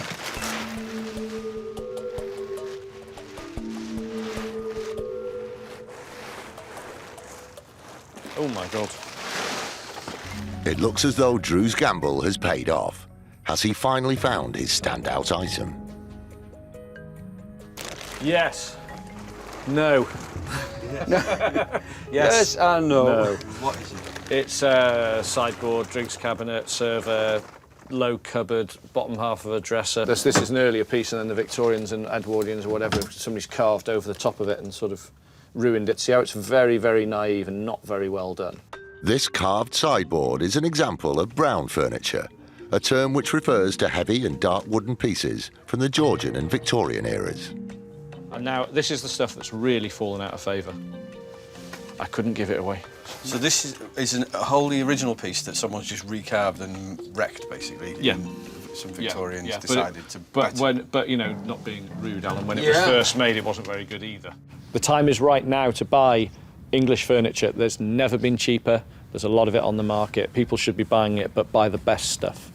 This doesn't come into that category at all. Sorry, Alan. Never mind. Never mind, eh? Never mind. Next time. We'll. Despite the disappointments, Alan's yard is filled with historical items.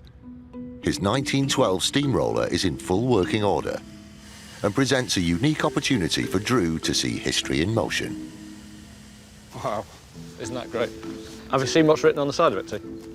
Molly. Massive. That after you. Not every girl has a steam engine named after him, you know. That's quite something, that, you know. OK, so you're going to take this out for a run, then? We'll clamber up and have a go. You can be the pointer. OK, cool. I'll be the gas man.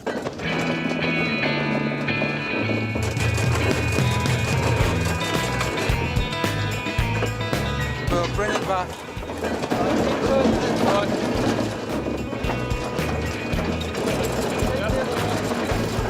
You're lost without a sat-nav, aren't you? God, this is harder than it looks. Slightly terrifying. The huge crankshaft that's exposed, and this thing is whizzing round at a couple of thousand RPM right in front of your face, and then there's the noise, and then it spits oil all over you. There we are. We'll come back.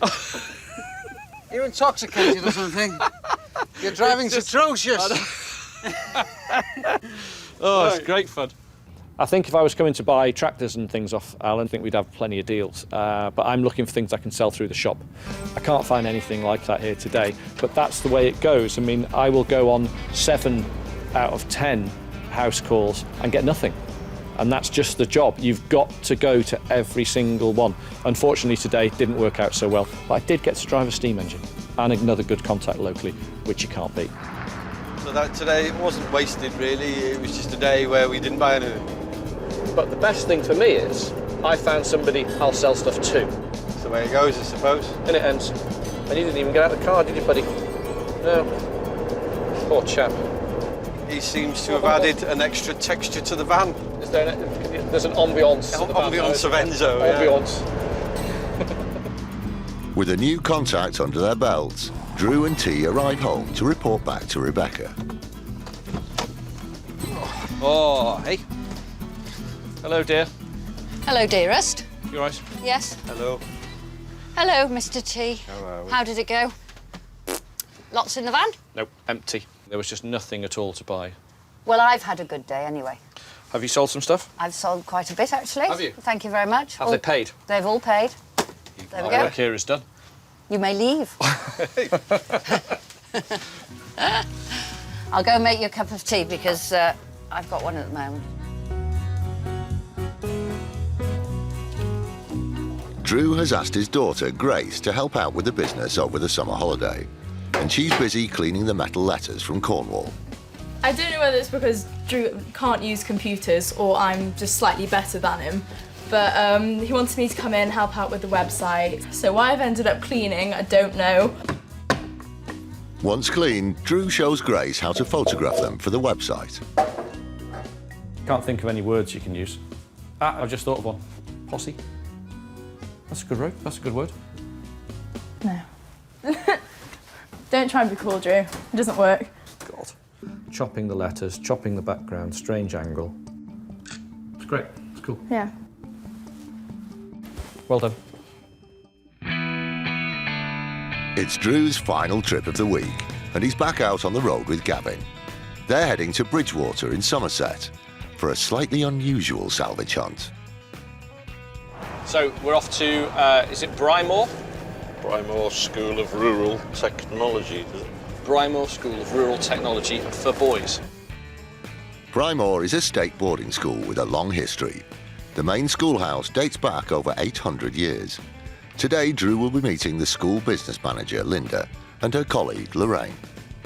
Drew might be interested in some of the items we've got. We've just done a refurbishment of Schoolhouse and we've got some original pieces of furniture that he might like to look at. This is a school I would have liked to have gone to. At 13, first thing they're taught when they arrive, how to drive a tractor. It was full of boys. You went to school just for the girls? Yeah, and to play football. Works nicely. Oh, yeah. Yeah. When we pulled up outside the school, the building is remarkable. It's such a mixture of styles. I've done lots and lots of school clearances. You always find something remarkable. Hello. Hello. Hi, Drew. Drew, how you doing? Welcome to Brymore School. I'm Linda Binden, and this is Lorraine. Hi, Lorraine. Beautiful staircase. Lovely.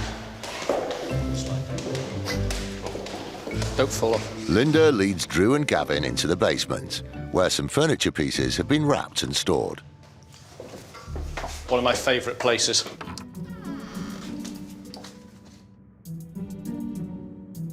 These are quite interesting. Yes, that was up in School House in the corridor. Display cabinet. What I could see was the front, the sort of the top rail of this bookcase was in a very good quality bur oak. Is it complete? I believe so. I've got some other pieces here. Are these part of it? Ah, there's the doors. Good quality though, astral glazed. Nothing at all. At the moment, it's just a collection of very good bits. What we tend to do when we find something like this is try and quickly place everything. Christmas morning. Aha, starting to make sense. That's the corner of the The door that doors goes over here. that. All of a sudden, just looking at the hinge location, it's like, oh, right, OK, that's how it fits together. So it's castellated like that. So it looks like the turrets of a castle, basically. Do you know what? I was really excited about it, and then I saw this sort of castellated thing, which I don't like. So I'm just trying to think if we can alter it. We'd have to alter the colour as well to make it saleable. We'd have to make it much, much lighter. Right. A lot lighter. But big glazed bookcase, it's just an odd shape. It's been cut up quite badly. Yeah. Well, the disappointment. Well, no, it's still worth something. It's just a case of trying to work out just exactly how much. Do you have the key for it? Oh no, I'm not sure that we do, but I can ask. So it's not all there. There seems to be bits missing. I think we may have some more pieces somewhere else in the school, so we can go and look there. I think we'd have to go and have a look at that as Yeah, well. yeah, and then we we'd can come to a do. decision on the price. But at the moment, as a collection of parts, it's worth a couple of £100. Gosh, I'm filthy. There you go. It's different. Just don't like that. Anyway. The incomplete pieces are not enough to convince Drew. This sale now depends on finding the missing parts. I love old school stuff, but I can't see anything old enough here. No. Just through here, we've got some bits of furniture that we've been storing. OK. Well, I haven't seen... I really like school furniture, and we've cleared whole schools. We bought a whole school once, all of it. But we're always getting school stuff. Aha, these. That's the missing bits. Ah, right. So you can see the nice... Oh, right, I see now. We thought it was something else. Yeah, I thought it might belong to That this sits like that. Ah. We managed to find the sort of central shelf and the foot, the base piece that the entire thing would sit on. So all of a sudden it starts to make sense, and we've got it all. Do we want the hassle of this thing? I don't know. How easy is it to change the colour on it? It's a lot of work, isn't it? It's a lot of work. This 19th century bookcase is made from bur oak, which is both strong and durable. Restored, it's worth as much as £2,000. I think my opinion is the same thing. I think I'd take it for a couple of £100 or I'd leave it. Oh, difficult one.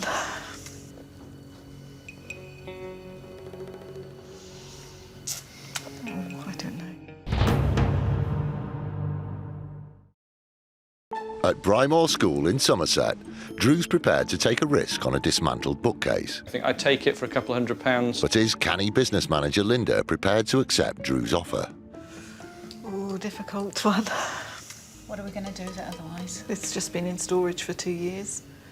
And this is going to be 3 demolished, years, this room. actually. Yeah, yeah, so we do need to move it on. Oh, I don't know. 250?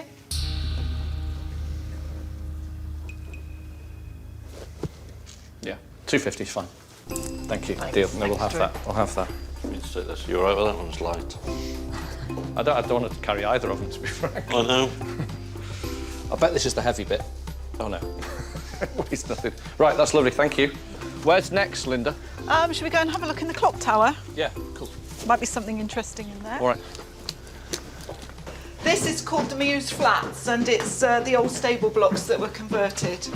So the boys live in here? They will be in September, gap students. Ah, look at that. Oh, I like your staircase. Have you seen this? Is that really? Oh, yeah, wow. And we've got a fireplace. It's been hidden up here for a while, but it came out of the Muse Flats. I'm looking at this thing going, am I really seeing what I'm looking at? Am I really looking at an 18th century pine chimney piece? Am I really? It's amazing to find something like this just lying around. It's incredible. Looks It's like original paint and gilding on it as well. You got a rag, Gav? Anything will do. Yeah, go for it. So how long has it been up here? We're not sure, but the last person to have kind of seen it was about 15, 20 years ago, so... You don't have the tablet for the centre, do you? No, unfortunately, that was broken some time ago.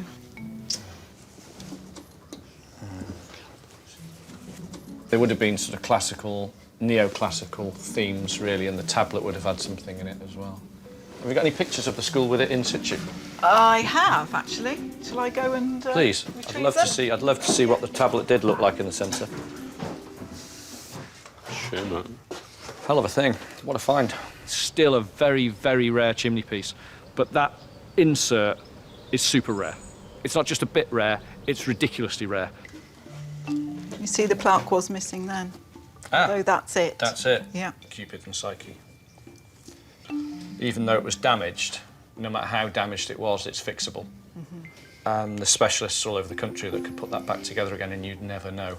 But that is a shame. So that would have just sat in there. Imagine how... Yeah, it would have looked lovely, wouldn't it? So is it for sale? Yes, it's been hidden away for, as we said, 20 years. It seems such a waste. This Georgian chimney piece is a unique find, and despite the missing plaque, could sell for around £800. It's a nice architectural feature, but it's incomplete. It's like a car missing the engine. It's a major problem. Such a shame. Oh dear, yes. I'm just really struggling to get a value on it because it's buying it for the sake of buying it to save it and maybe get it into somebody else. I think with the plaque in, it would have been a couple of thousand minimum. Minimum it would have been that. I think as it stands, it's 400 quid. It's a really nice relic, but I can't sell it straight away. And if I do end up selling it, I'm going to have to sell it to like a fireplace specialist dealer who will find a piece for it. So I'm taking a stab in the dark at that price. Well, I think we might sell it for 500, Joe. 500 just... I know it's cheap, but it still just seems a bit much for something I'm not going to sell straight away. If we meet halfway, 450, I'll take it. OK, we'll do it, yeah. OK, wonderful, thank you. Let's hope somebody else enjoys it. It will do. It'll go through our hands. It will end up with somebody who's going to restore it. Do I feel guilty from taking it from this building? No, not at all, because it was badly stored. One person slips on it, boom, it's gone, the gesso falls off, it gets stripped down for parts and skipped. It's lost. On every call you get that you go to, you hope to find something exceptional. Today we've found, number one, something absolutely exceptional. Number two, a bit of a project, but with nothing missing. He's all right here, Gavin. So all in all, a very, very good day. Done. There you go, done. Thank you. Pleasure to meet both of you. Pleasure Thank to you meet so you, much. Drew. Thank you very much. Thank you. Well, what a beautiful place. Lovely, isn't it? For a school. Somewhere I'd send my kids. They should have an antique school. Drew Pritchard's Antique Restoration School. It's got legs. Seriously, you could have your own little office there. The trip to Somerset has been a success, and Drew and Gavin returned to North Wales to show off their wares to the team back at base. Hello, hello, hello. How are you doing? How are you? More stuff. Good. Good. Lots more stuff. This is very, very old. This is contemporary to the Georgian building that's there. Well spotted. Yeah. Well spotted. Yeah. One of the rarest and most interesting things I've found in a long time. Just the originality of it's just mind-blowing. Right, it's an inverted breakfront bookcase, Burr Oak. I know it's a bit trad for us, but it's a good shape. And I thought we'd take a chance on it because it wasn't a lot of money, because it needs quite a lot of work, and the colour's wrong. Can I give that to you, John? Left-hand side, right-hand side, sorry. Drew has yet to see the bookcase assembled, so the team pitch in to put it back together. I paid, and this is the first time I've seen it together, so I'm really pleased, £250. Goodbye. I know. To break down a week, to be able to go and buy an 18th century fireplace, an incredibly weird poster, shop letters, and pieces of classical English furniture, all in 1 week in a beautiful location. I've really enjoyed it. I am well pleased with that. So, happy? Very well done, Mr. Pritchard. On Salvage Hunters, Hi, I'm Helen, pleased to meet you. Drew meets his match at a grand country house. You can double my profit on that, you can take it now. For 2,000, you're going to make more profit than I am. And clashes with an ex-antique dealer. No. No. No. No. Rebecca finds out how Drew spends his days. So, tough day at the office, Yeah, darling? it's another tough day at the office. And T gets a makeover in Norfolk. Dun, dun, dun. T, do you think, are they me? Drew Pritchard is one of Britain's leading decorative salvage dealers. Oh, that's interesting. That's astonishing. He scours the country in search of weird and wonderful objects. Oh, wow, look at this, T. Chase it, bang. Get in. He'll cross land Whoa, it's all gone down my back. There we go. This is fun, Drew. and water Heads down. in his hunt for treasure. Go on, then. Hit me with a price. There's nothing he won't buy. I mean, it has been deactivated. With help from his wife, Rebecca, and a team of renovators, he transforms thousands of items from junk to gems.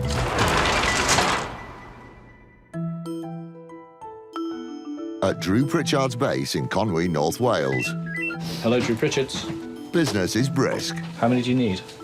7, no. And with turnover high, it's a never-ending task to keep the showroom stocked. I think Rebecca's just sold one. Yeah. Sorry. Finding new and interesting contacts is always a challenge for Drew and entails travelling the length and breadth of the country. I've never had to buy stock at the level I'm having to buy it now. We really do need to find a lot of stock every day, all day. Today, Drew is off on a 4.5-hour drive northeast to the small town of Alnwick in Northumberland to see some property developers who own a country estate. We're going to see Aidan and Helen at Lymington Hall. I'm more into the architectural antiques. Helen's into the furniture antiques, and I use the architecture bits in building, and Helen furnishes them. So I do up to plaster level. Everything after plaster level is Helen. Lymington Hall is a Grade II listed Georgian manor house with a history that dates back to the 15th century. It was originally built for the Beadnell family for protection from lawless gangs known as border reivers, who plundered and stole from landowners along the Anglo-Scottish border.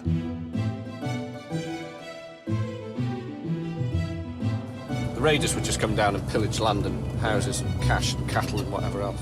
So do you pillage antiques? Is that part I of the... don't pillage antiques, I purchase antiques, Anthony.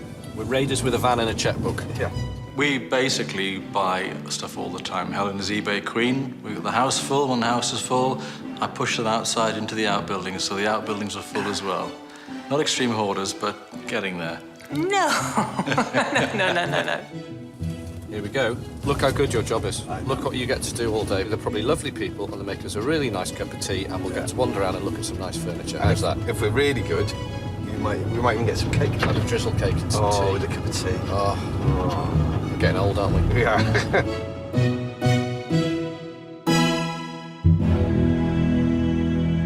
Drew, how you doing? Drew, hey, good to meet you. Hi, I'm Helen, pleased to meet you, Drew. Hi. Blimey, what a house. It's a magic place there. South-facing aspect. I mean, I'd love to have a look around. Yeah. Would that be okay? Yeah, absolutely. Feel free. Take you on Yeah. the tour. Which way? Upstairs? Yeah, we'll go upstairs. That's quite a staircase. Lovely. Yeah, these houses are made for show, really. It is showing off, isn't it? It is. Helen and Aidan start the tour in the medieval hall.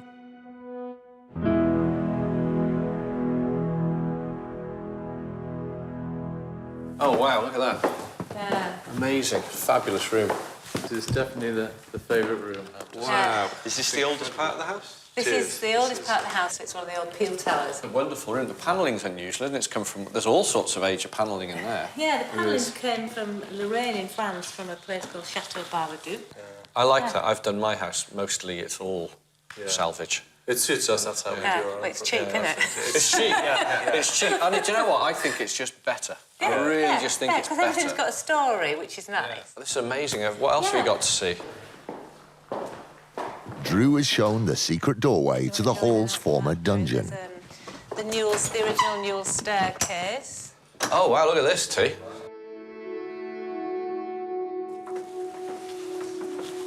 Mind your head through here. Well, what's this? This is our oubliette. Blimey. Wow, an oubliette. So this is from the French to forget. It is. This is where if the reavers or whatever were found rustling cattle or sheep, summary justice was administered. They dropped them through a hole in the ceiling. Yeah. Into here. That was a barred window out into the fields, and they would forget about them. And it's not like being in prison where they're going to give you some water and some food. They drop you in there to die. That's it. So in that little oubliette, God knows how many Scotsmen pinching this, that and the other have been killed.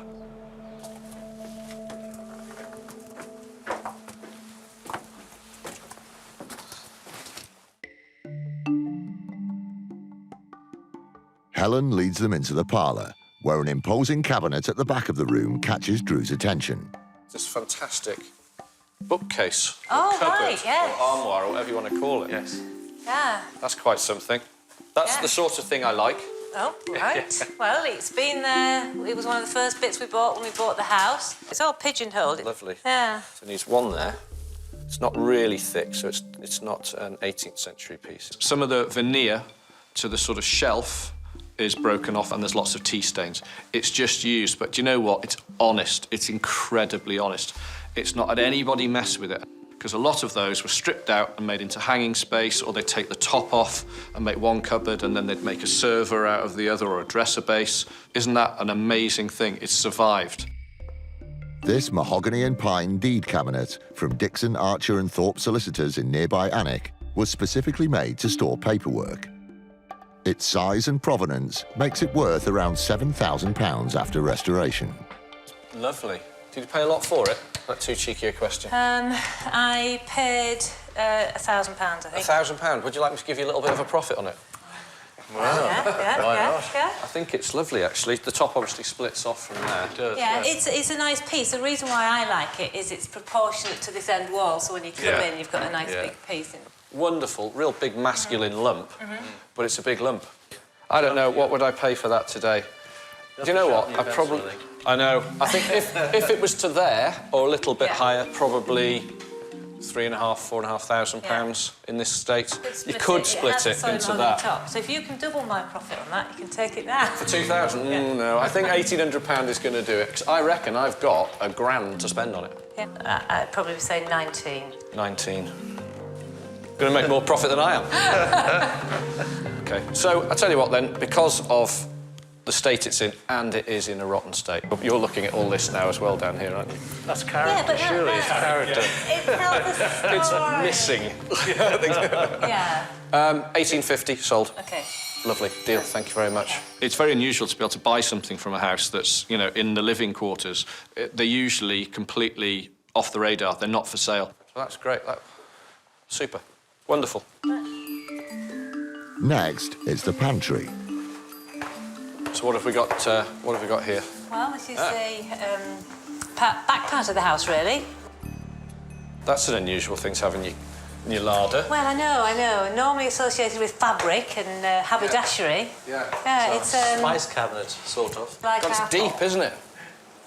How deep it is? It's 30. Look at that. That's the depth of it there. Look. That's quite decent. It's got some plate glass in there as well. I think they're all... It's a bit rough and ready. Oh, here we go. This oak cabinet is practical in design and never seems to go out of fashion. In tip-top condition, it could sell for up to £1,200. I think it's in here for the sole reason that it fits nice and snugly under there. Is it for sale? Well, yeah, I can find something else to go in there, yeah. OK. I can hit you with one... Well, what do you want? I'd like you to come in first of all. OK, I'm going to go in with one price, and that's it. That's it, 400 quid. Sorry. Salvage King Drew Pritchard is at Leamington Hall, along the Scottish borders in rural Northumberland, where he has successfully purchased one item. Super, deal. Wonderful. But owner Helen Ruff is a consummate negotiator. Drew wants this haberdashery cabinet for a once-only offer of £400. But will she accept? It's his bargaining face. Bargaining face. Yeah. I don't think that's going to be enough because I probably would be looking at 5. Yeah, no. Not for me. I'd probably said yes, but once I've seen that now, where it's bulging there, and then I'm going to spend £150 on it, plus our time, and then the polish. Yeah. So 400 I'll buy. You're taking the risk. I'll take the risk. Whatever it comes out and it falls to bits, it's still mine at 400 quid.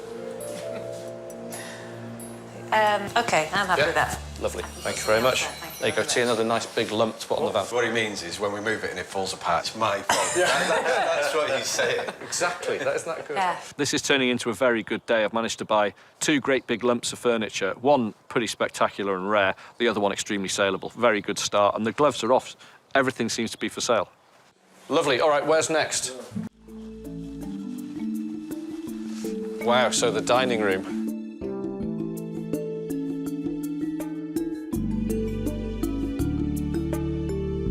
Blimey, look at him. He sort of fits in, doesn't he, around here? Yeah, he does. Yeah. He keeps the... His actual history was he came from a London zoo, died of natural causes, and was in the London History Museum for about 15 years until they refreshed their lion display. Yeah. And he was the result of a purchase after probably more than 2 glasses of wine at a lunchtime auction, really. Yeah, those can happen. The lion they have in there, it is spectacular, whether you like it or not. Whatever you do with that, it's going to look good. Wonderful room. Yeah. OK, no, nothing in here for me. Right, that's fine. No, next one. No, not for a lion. No. I quite fancy an emu. Having exhausted the search inside, they go to an outbuilding where Helen dumps her cast-offs. Oh, God. So in here? So embarrassing. So embarrassing. Yeah, some good scrap there. It has been a valuable storage space for all my junk over the last 9 years, yeah. OK. It's your typical shed. Everything's just thrown in there. There's work going on. It's a right mess. In other words, it's my idea of heaven. So everything in here is just not surplus. Yeah. Yeah, it's stuff that's been broken and... Yeah. That's interesting. Bobbin chair. Yep. Are those casters original, then? Yes. Porcelain. Yeah, porcelain It's caster. one of my best bits, that. Is that why it's in here? Yeah. With the bottom falling out? Yeah. Let's turn it upside down. It's a Hessian bottom, isn't it? Well, it was. It was. Look at that. Yeah. Needs a bit of TLC. Seen better days. Yeah. Bobbin refers to the turning or knob shapes carved into the wood. Popular during the time of Cromwell in the 17th century, the style was copied by the Victorians. Fully restored, it could be worth up to £895. Yeah. Like that. What's that going to cost me, then? What do you think? You looking at me? What do you think? I'll tell you how much it would cost to fix it, but to buy it, wouldn't have a clue. Go on, make me an offer. 100 quid. I knew that face was coming out. I know. I had to start Just 100 somewhere. quid. I had to start somewhere. No. I'd be looking more like 230. Because you want to end up at 200. Yeah, that's not going to happen either. What if we end up at 175? You've got a deal at 180. Fine, sold. Thank you. Yes, lovely. Look, and that's lighting. Nice. No Normally, I'd have to trek across the country to a nice country house auction to buy a chair like that. So to walk in here and buy that, it's an absolute bonus. It really is. Yeah. The search at an end, it's now the thorny problem of how to dismantle the solicitor's cabinet. Extra troops are called for. At 9.5 feet tall, it's a very tight squeeze. My job is I'm an antique buyer for the business, and that's what I have to do. I have to keep the stock full. I have to keep the shop interesting and what I'm buying exciting for our customers. Bar the cupboard, which might be a little difficult one to sell, the rest of it will go quickly, really quickly. Thank you. Thank you. Really enjoyed it today. Brilliant. Wonderful stuff. Fantastic, fabulous house, and I'll try and find somewhere as big as this place to put those.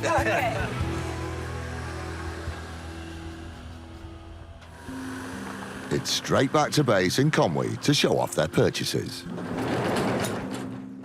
Lots of stuff. A full van. Yeah, well, nearly full, but we've got Yeah. some really, really good finds. Oh, there you go. Do you like that? It reminds me of bobbins. It is. Oh, it's called a bobbin chair. No. It is. Yeah, it's just lovely, classic sort of country house piece. Take this one off as well now, chaps. Now watch the front here, inside there. It's a glass-fronted haberdashery cabinet. Drew's had an amazing day out. It was just fantastic to see a full van. And they're big items, big sort of masculine items. Wasting no time, Gavin is given the task of restoring the haberdasher's cabinet. Using stripper, he dislodges the old layers of paint.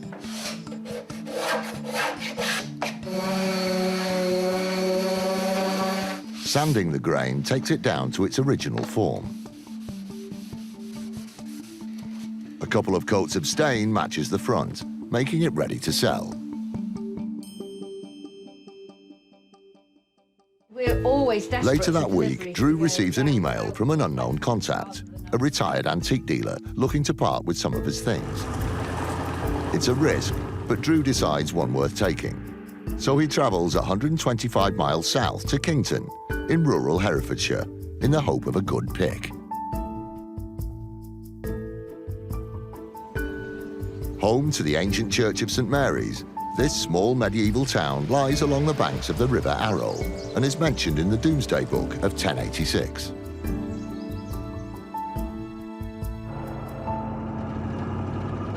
And we're off to see a guy called Paul Shepherd, and he's got part of his collection at his house. It's a little bit of a shanty town. I need to clean it up, but even I put things in sheds 20, 30 years ago, and I can't even remember what I put in there, and I'm amazing myself all the time. I've got about an acre of land all told, I suppose, and it's a lot to manage. But he says there's so much of it, you're probably not going to be able to dig through. And he said the good stuff's right at the back and you're not going to be able to get to it. Oh, dear. You like getting to the back, though, don't you? Well, I like getting to the back, but I don't like digging it all out afterwards. Down here on the left. Yeah, this is it. It's got to be proper hoarder. Every car he's ever owned parked outside the house. Hello. Paul, how you doing? Very pleased to Nice to meet you at last. Yep. How you doing? Hi, Paul. Glad you found it okay. No problem. Do you want to make a start? Yeah, where do we go first? All right, This one? I'd suggest this one here, yep. It's a bit ramshackle, and you'll have to cope with no lights. Got a torch here somewhere. Yes, you'll need it. You'll need it in here.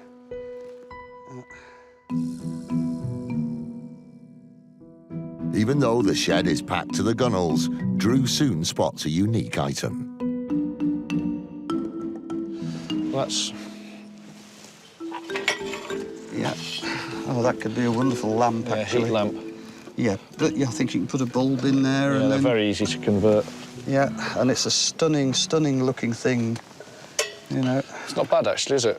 Thought to have many health benefits, heat lamps were very popular in the mid-20th century. After minor changes to the wiring, this 1950s version could retail for around £150. It's got a very nice look, and you know, you can either repaint it or just polish it down to chrome. Yeah. How much is it? Go on, make me. It's the first thing you've make me a sensible come on, offer. you're a dealer now. Come on. Come on, No it's your messing day about. here. Come on, you. It's your stuff. Make me an offer and we'll start haggling. Come on. We'll start haggling. Come on. What do they normally pay for it? 25 quid. Yep. There you go. Put See? that. I want a Fair. handshake. That's it. Fair. Was that easy or not? That was very easy, actually. There very we go. easy. Could have got it for less. Huh? Maybe not. You won't know. You won't know. I don't want to know, don't worry. It's a great way to start the day, to just be able to get the first purchase out of the way like that. I'd looked at that and thought, yes, that can be made with a bulb in it into a fantastic-looking industrial-look piece, which would suit, you know, a flat in Pimlico or Belgravia or anywhere like that. And I thought he's sure to be interested in that, and I was right. So we need to go just round that way. Right, OK. With acres to cover and so much stuff to rummage through, there's no time to waste. And it's all falling down. Blimey. Told you. Let's go. In you go, Drew. We'll wait here. Oh, my good God. You've got so much stuff in here, Paul. Oh, it's nuts. It's actually a bit more than what I expected. A classic dealer hoarder. You're not going to get time to go through every single one, so you've got to do sort of a very quick preliminary search of every building. And I mean, you will either like it or hate it. I'm intrigued now.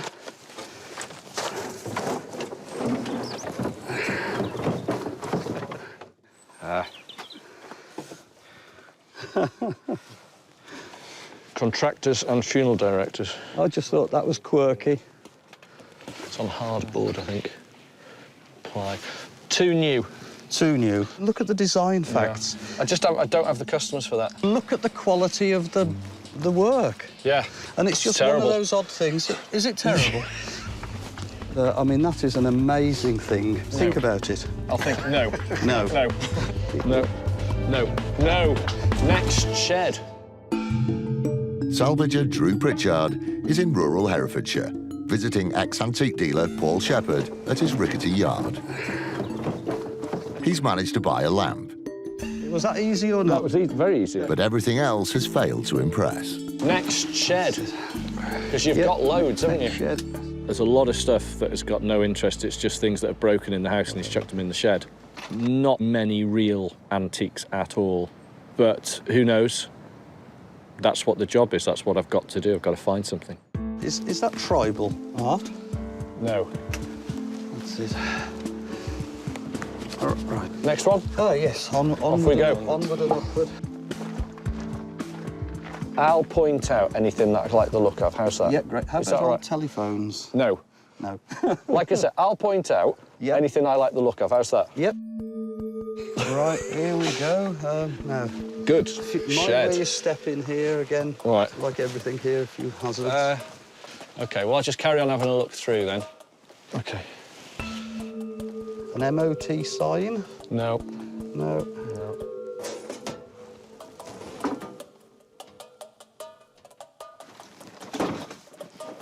A little bit of a better look at these.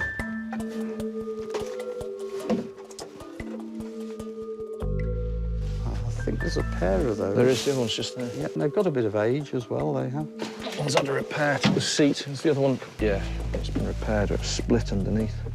And when this, if you'd strip them, would you? No, God no. Crafted between 1910 and 1920, these beach stools came from a school science lab and are desirable because of their simple utilitarian design. They could fetch up to £125 each.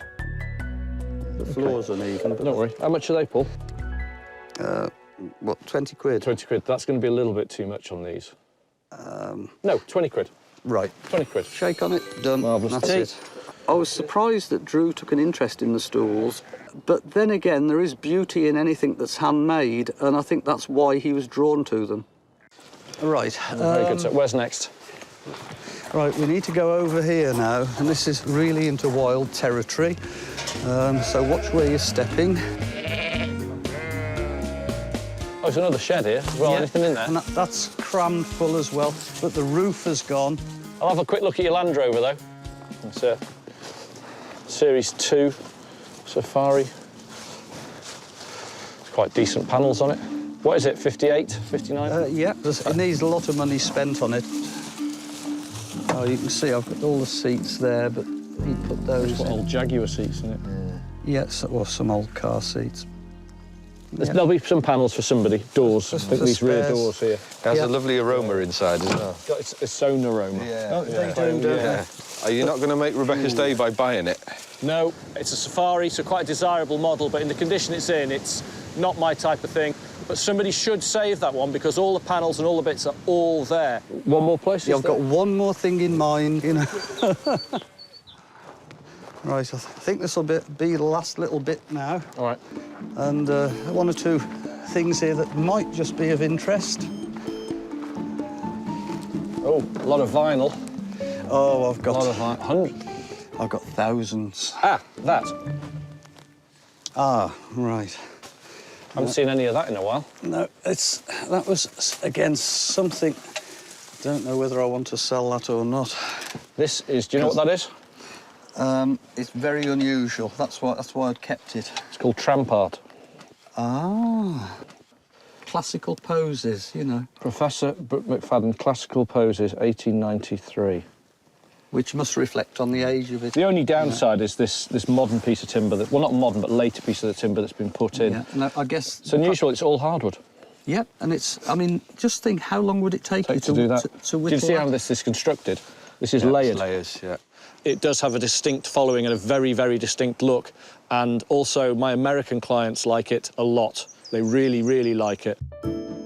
More common in America from the mid-1800s to the Great Depression, tramp art is known for pieces made from discarded materials and crafted by untrained artists. This picture frame could sell for around £200. Well, what do you want for that, then? You'd have to give me a sensible offer on that, because that's one of those things. You give me a sensible offer and I'll contemplate it. 50. 50. Tell you what, leave it sat there. Let's carry on going round and let me contemplate that. OK. What figure did you have in mind? You could keep that. You could keep the picture. Do you know, T probably wants that. I am a deltiologist. That's what I started out as. What's that? Deltiologist is a postcard collector. Oh, really? Yeah. Oh, there you've learned something today. You say on the way in, we'd learn something. I said, if you go see an old dealer, you learn something. Yep. So, OK, no. Do 60 on it and we'll have a deal. Sold. There we are. For the postcard, if nothing else. No, yeah, that's with the postcard. Just great. Again, a good reason why I do this job, to find something like that. It's been up here so long. That thing up there, do you want me to get up there? No. So I pass that to Drew. Thank you. That's it. Yeah, just get right, that's great. Hang on. Lovely. Right there. Yep, so I'm using your shoulder, Drew. And that's how it clamps up. It's very basic, isn't it? I love that. Just needs a bit of fettling, doesn't it? In full working order and with a new shade, this 1950s retro timber lamp could retail for up to £300. OK, I like that. Conditions all right. Not wonderful, but go on then. Right, now you're the expert on angle poise, so come on. This isn't an angle poise. I really like the frame. I don't like the top.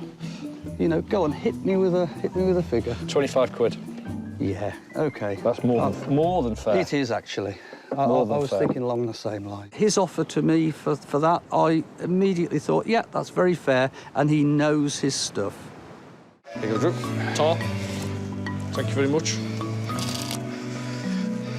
I need some more boxes, T. This is your favourite frame? Yeah. Cheers.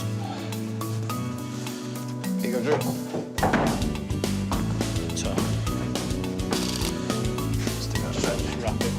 It was an odd way Paul decided to do the deals today.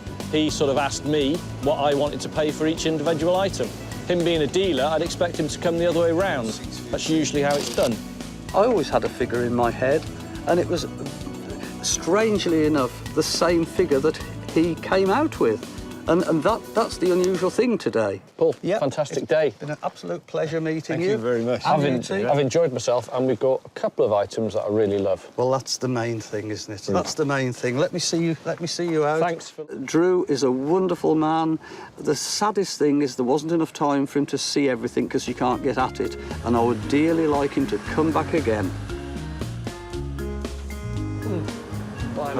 So, well, odd collection of stuff. Aladdin's Cave? No. A couple of the bits we got there are actually really interesting. That tramp art frame, really interesting.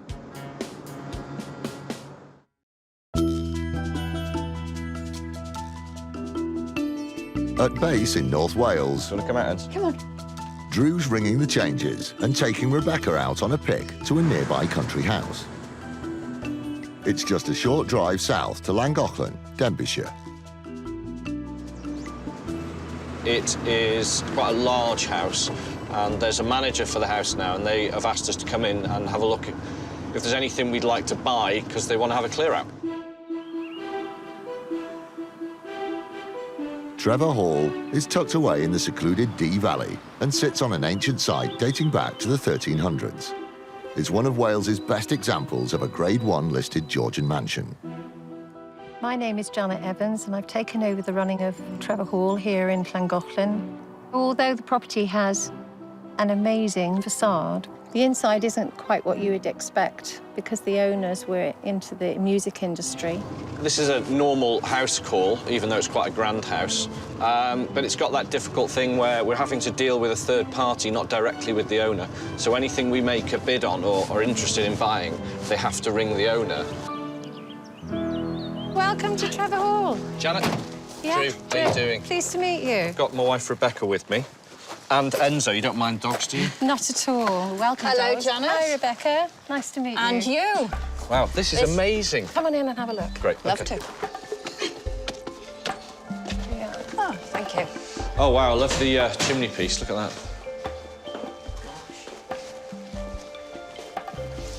So that's the Trevor family crest, I'm presuming. Yes, I should imagine it is, yeah. These are wonderful. These are almost medieval in style, these, aren't they? The unusual thing about this is it's all plain now. In the day, it was probably painted. Very gaudily all over, yeah. Wonderful. So, I mean, you've got some elements of the original house still here, then, because, I mean, you've got a Victorian floor down. This is from the second half of the 19th century. It's made in Birmingham, this type of tile. A real strange mix of styles. 18th century chimney pieces to sort of, you know, Indian thrones. Yes, yeah, It's a and there's strange much one. more to come when you go round. You'll enjoy it, I'm sure. Next, Janet takes them to the parlour. I love the Space Invaders Look at machine. this. Yeah. Does that work as well? Yes, it does. Does it? Yes. Do you want to see? Yeah, go on. Go let's on. do it. I used to play this. Did you? I'm very competitive.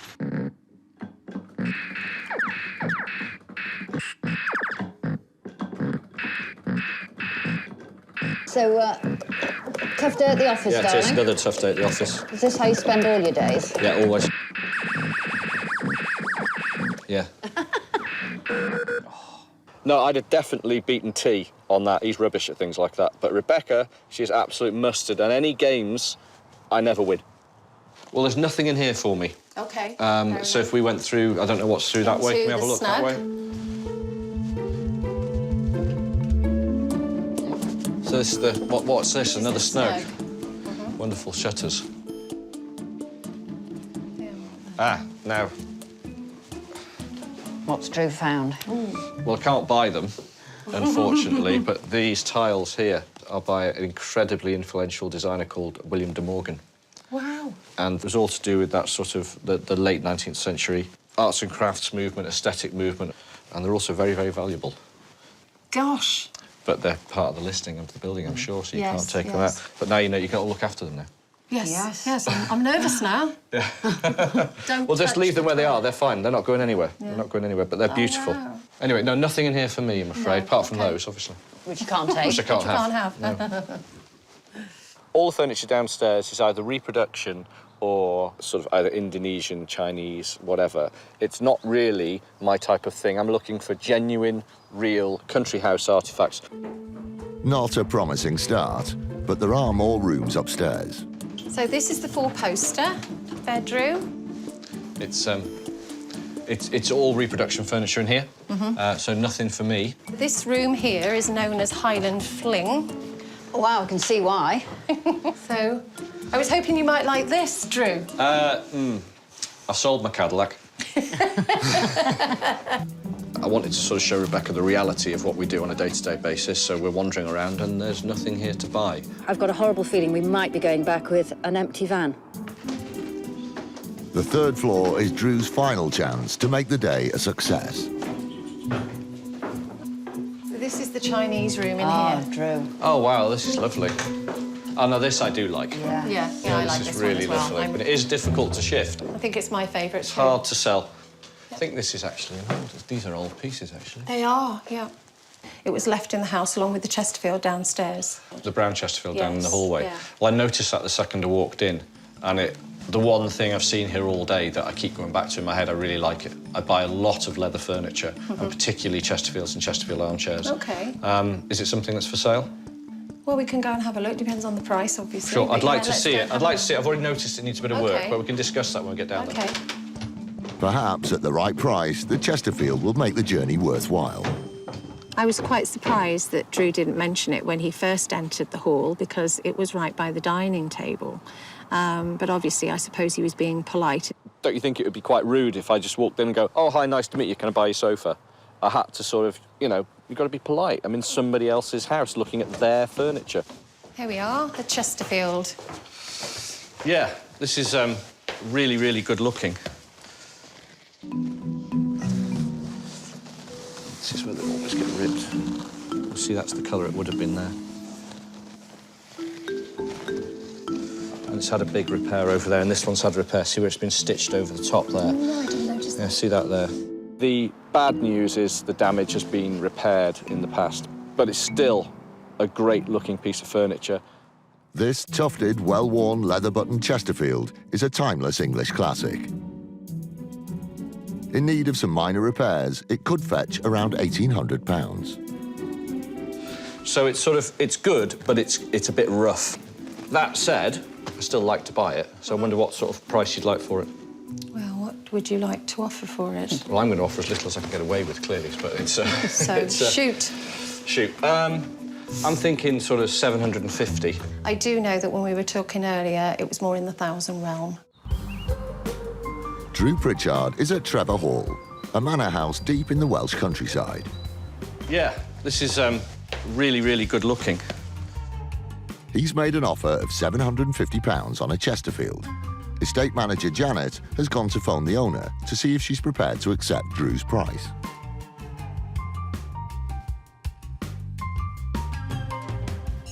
It is nice, and the colour's perfect. It could only be better if it was black and in this condition. So we'll see what she's got to say. I saw you look at it as soon as you came in the front door. No, it's lovely. It's lovely. I've got to be able to leave here with this today. It ticks all the boxes for the sort of thing I like to buy and my customers want me to buy. So, I've just spoken to Mrs. Parker, the owner of the house. Yeah. She said she'd be prepared to let it go for 1,000. It's got to be 1,000. It's got to be Absolutely 1,000. no less. No less. The colour's that nice, even with the damage. I'm definitely going to buy it. Thank you. Brilliant. There we go. I will need a hand getting it on the van. Have you got a man handy? I have my husband here. Great, so he'll need to give me a hand. Yeah, it's he not can the have it. heaviest one in the world, but it's also not that light. But no, lovely, lovely, lovely. We'll get this tailgate down. What I have got now is a superb, fashionable, cool sofa, which I will have people beating the door down to buy. Much appreciated. It's lovely Janet, to meet you, nice to Drew. meet you too. Mrs. Parker and I had talked about removing it from the hall, and Drew's just come and bought it, which is wonderful.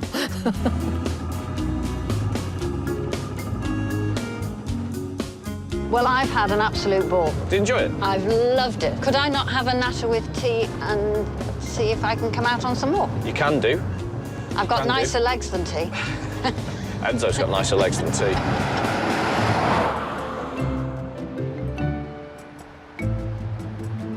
And back at Conway. Oh, good, good. Good, good. Très bon. The much maligned tea is ready to unload. Careful. Cameron, put down a sec. So it's a 50s and or a bit later, horsehair stuffed, button seat Chesterfield in beautiful distressed condition.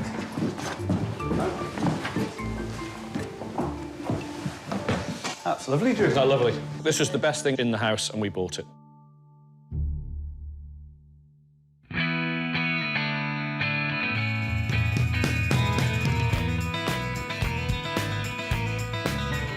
Drew's back on the road again with regular sidekick T, and he's making the 4.5-hour journey east to Norfolk in the hope that a long shot will pay off. We're going to see a guy called Pete at Gillings of Diss. Right. It's not our usual sort of place. It's MOD military surplus, but I've heard he'll sort of design things for his own house, and it's very unusual. Worth a visit, so let's get there. Pete has been in the salvage business for 50 years. I've always tried to make something out of nothing. I wouldn't call it design, I would call it necessity. Just using something twice, really. So if I could see an idea in making something and making it useful, I would do.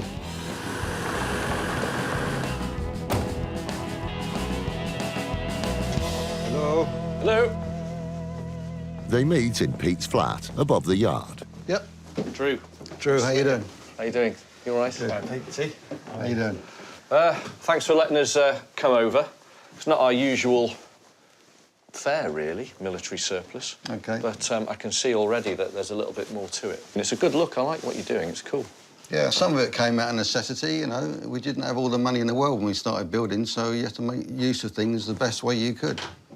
Yeah, and that sometimes turns out the best things, doesn't it? Yeah. Like that, yeah. The hood there. Well, yeah. That's great. Definitely wanted to keep that because that Morris 1000 Traveller, we moved down there in it and it was absolutely skin. So that had to, something had to stay. You've got to keep that, haven't you? That's irreplaceable. So we're here buying.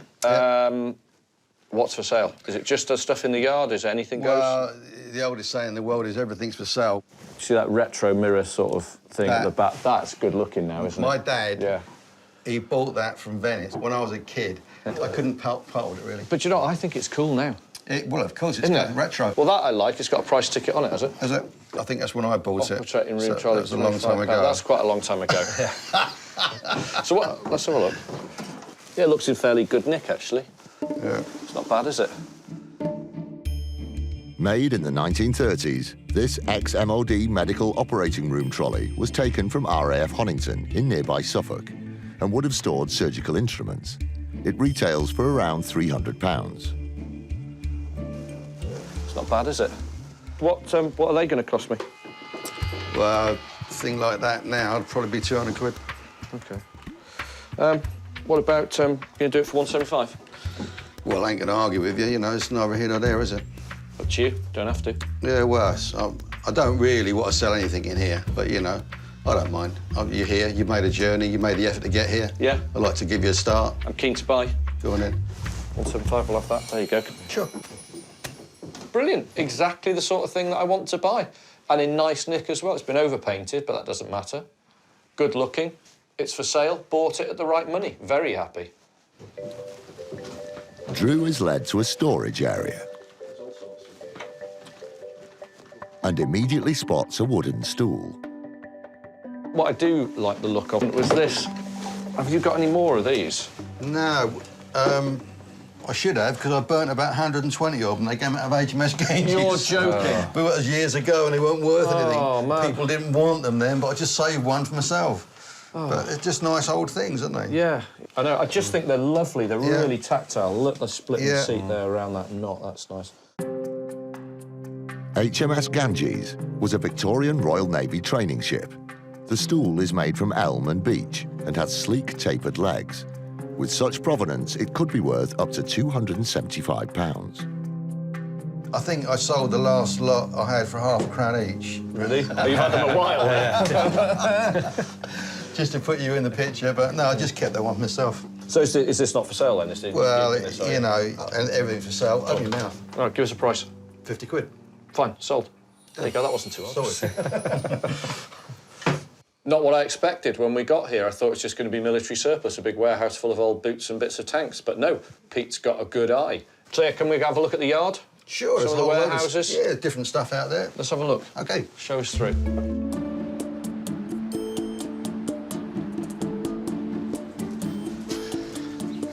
What's this? It's a one-man submarine. You're joking. Look, it's got the propeller and everything. Wow, what a thing. So what age is this, then? I think it's wartime. Yeah, I think it's wartime as well, looking at it. Yeah. That's a rare thing, isn't it? I think if you found a museum, you could ring the bell with that. But to you, today, 400 quid you bought it. 400 quid. No.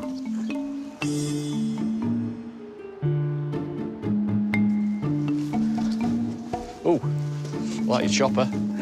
Nice. I had one of these when I was a kid, a black one. Oh, T, we can get you some new clothes. Do you sell any camouflage shorts? I do. Yes. Brilliant shop, Pete. I like it. I haven't been to a proper army surplus place in years. Ah, is this what we're talking about? Dun-dun-dun. T. Do you think, are they me? Changing room there. They're you. I think it's an improvement, T. Do you think so? Yeah. You can try those on, T. I'll buy, if they suit you, I'll buy them for you. How's that?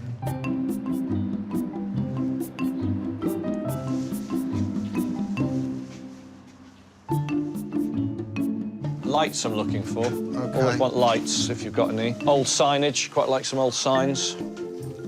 When I come to these places, the only military bits that really work well for me is sort of military standard furniture, any sort of cabinets and storage, and lighting and seating. As long as it's older stuff, it's really saleable. Did you see these lampshades? Because I do get thousands of these. Yeah, I've had these in the past, and they're a bit tricky. You have to buy a flat plate for both sides for the bulb holder. What about if I had the holders as well? What are they? They're cheap, aren't they? But, pound a piece. They're not cheap, are they? They're good value. They're very good value. That's excellent it, yeah. value. A very good salesman told me that. It's never cheap. Nothing cheap. It's good value. No, nothing in here. OK. Coming down here, taking a bit of a long shot, really, to come and buy stuff from a military surplus place. But I've met Pete. Pete's just not a standard dealer in, you know, buys it X, sells it Y. He has a go at all sorts. He's got a bit of an eye as well. He likes different things. He likes the things I like. So maybe he'll think of me first. That's the essence of the job. And he's a good guy, good fun. I enjoyed it. OK, then I think we're done, are we, Pete? We've seen everything. I think so, yeah. Been a pleasure. Nice to meet you. Been nice meeting you too. Thank you very much. Good. Take care. See ya. Bye. Drew and me, I guess, we've grown up in this stuff and got a living out of it over the years. We're all looking for that bit of treasure that you're going to find that no one else knows what it is. Yeah, probably the best thing about today is meeting Drew and finding out the sort of stuff he sells. He knows what he's talking about, so now I know him, maybe we can do some business in the future. There you go. So what do you think of that today? That was a very interesting day. You enjoy it? Yeah, it's a good laugh today. Well, I'm glad you enjoyed yourself today. I did. Don't ever say I don't buy you anything. I won't know where they've We just need to camouflage the rest of you.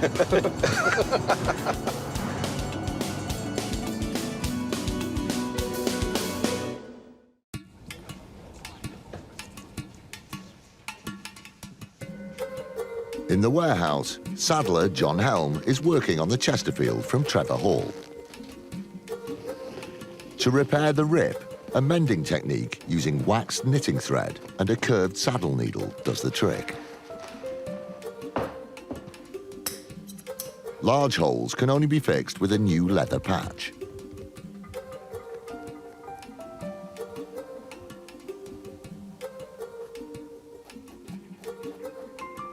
And it's ready for the boss's finishing touch. The difference between a good and a bad Chesterfield is huge. Colour choice is number one, and then the wear. So look at that seat come up there now, it's beautiful. That's amazing, like a big bar of chocolate. I'd love to own this. Perfect. Done.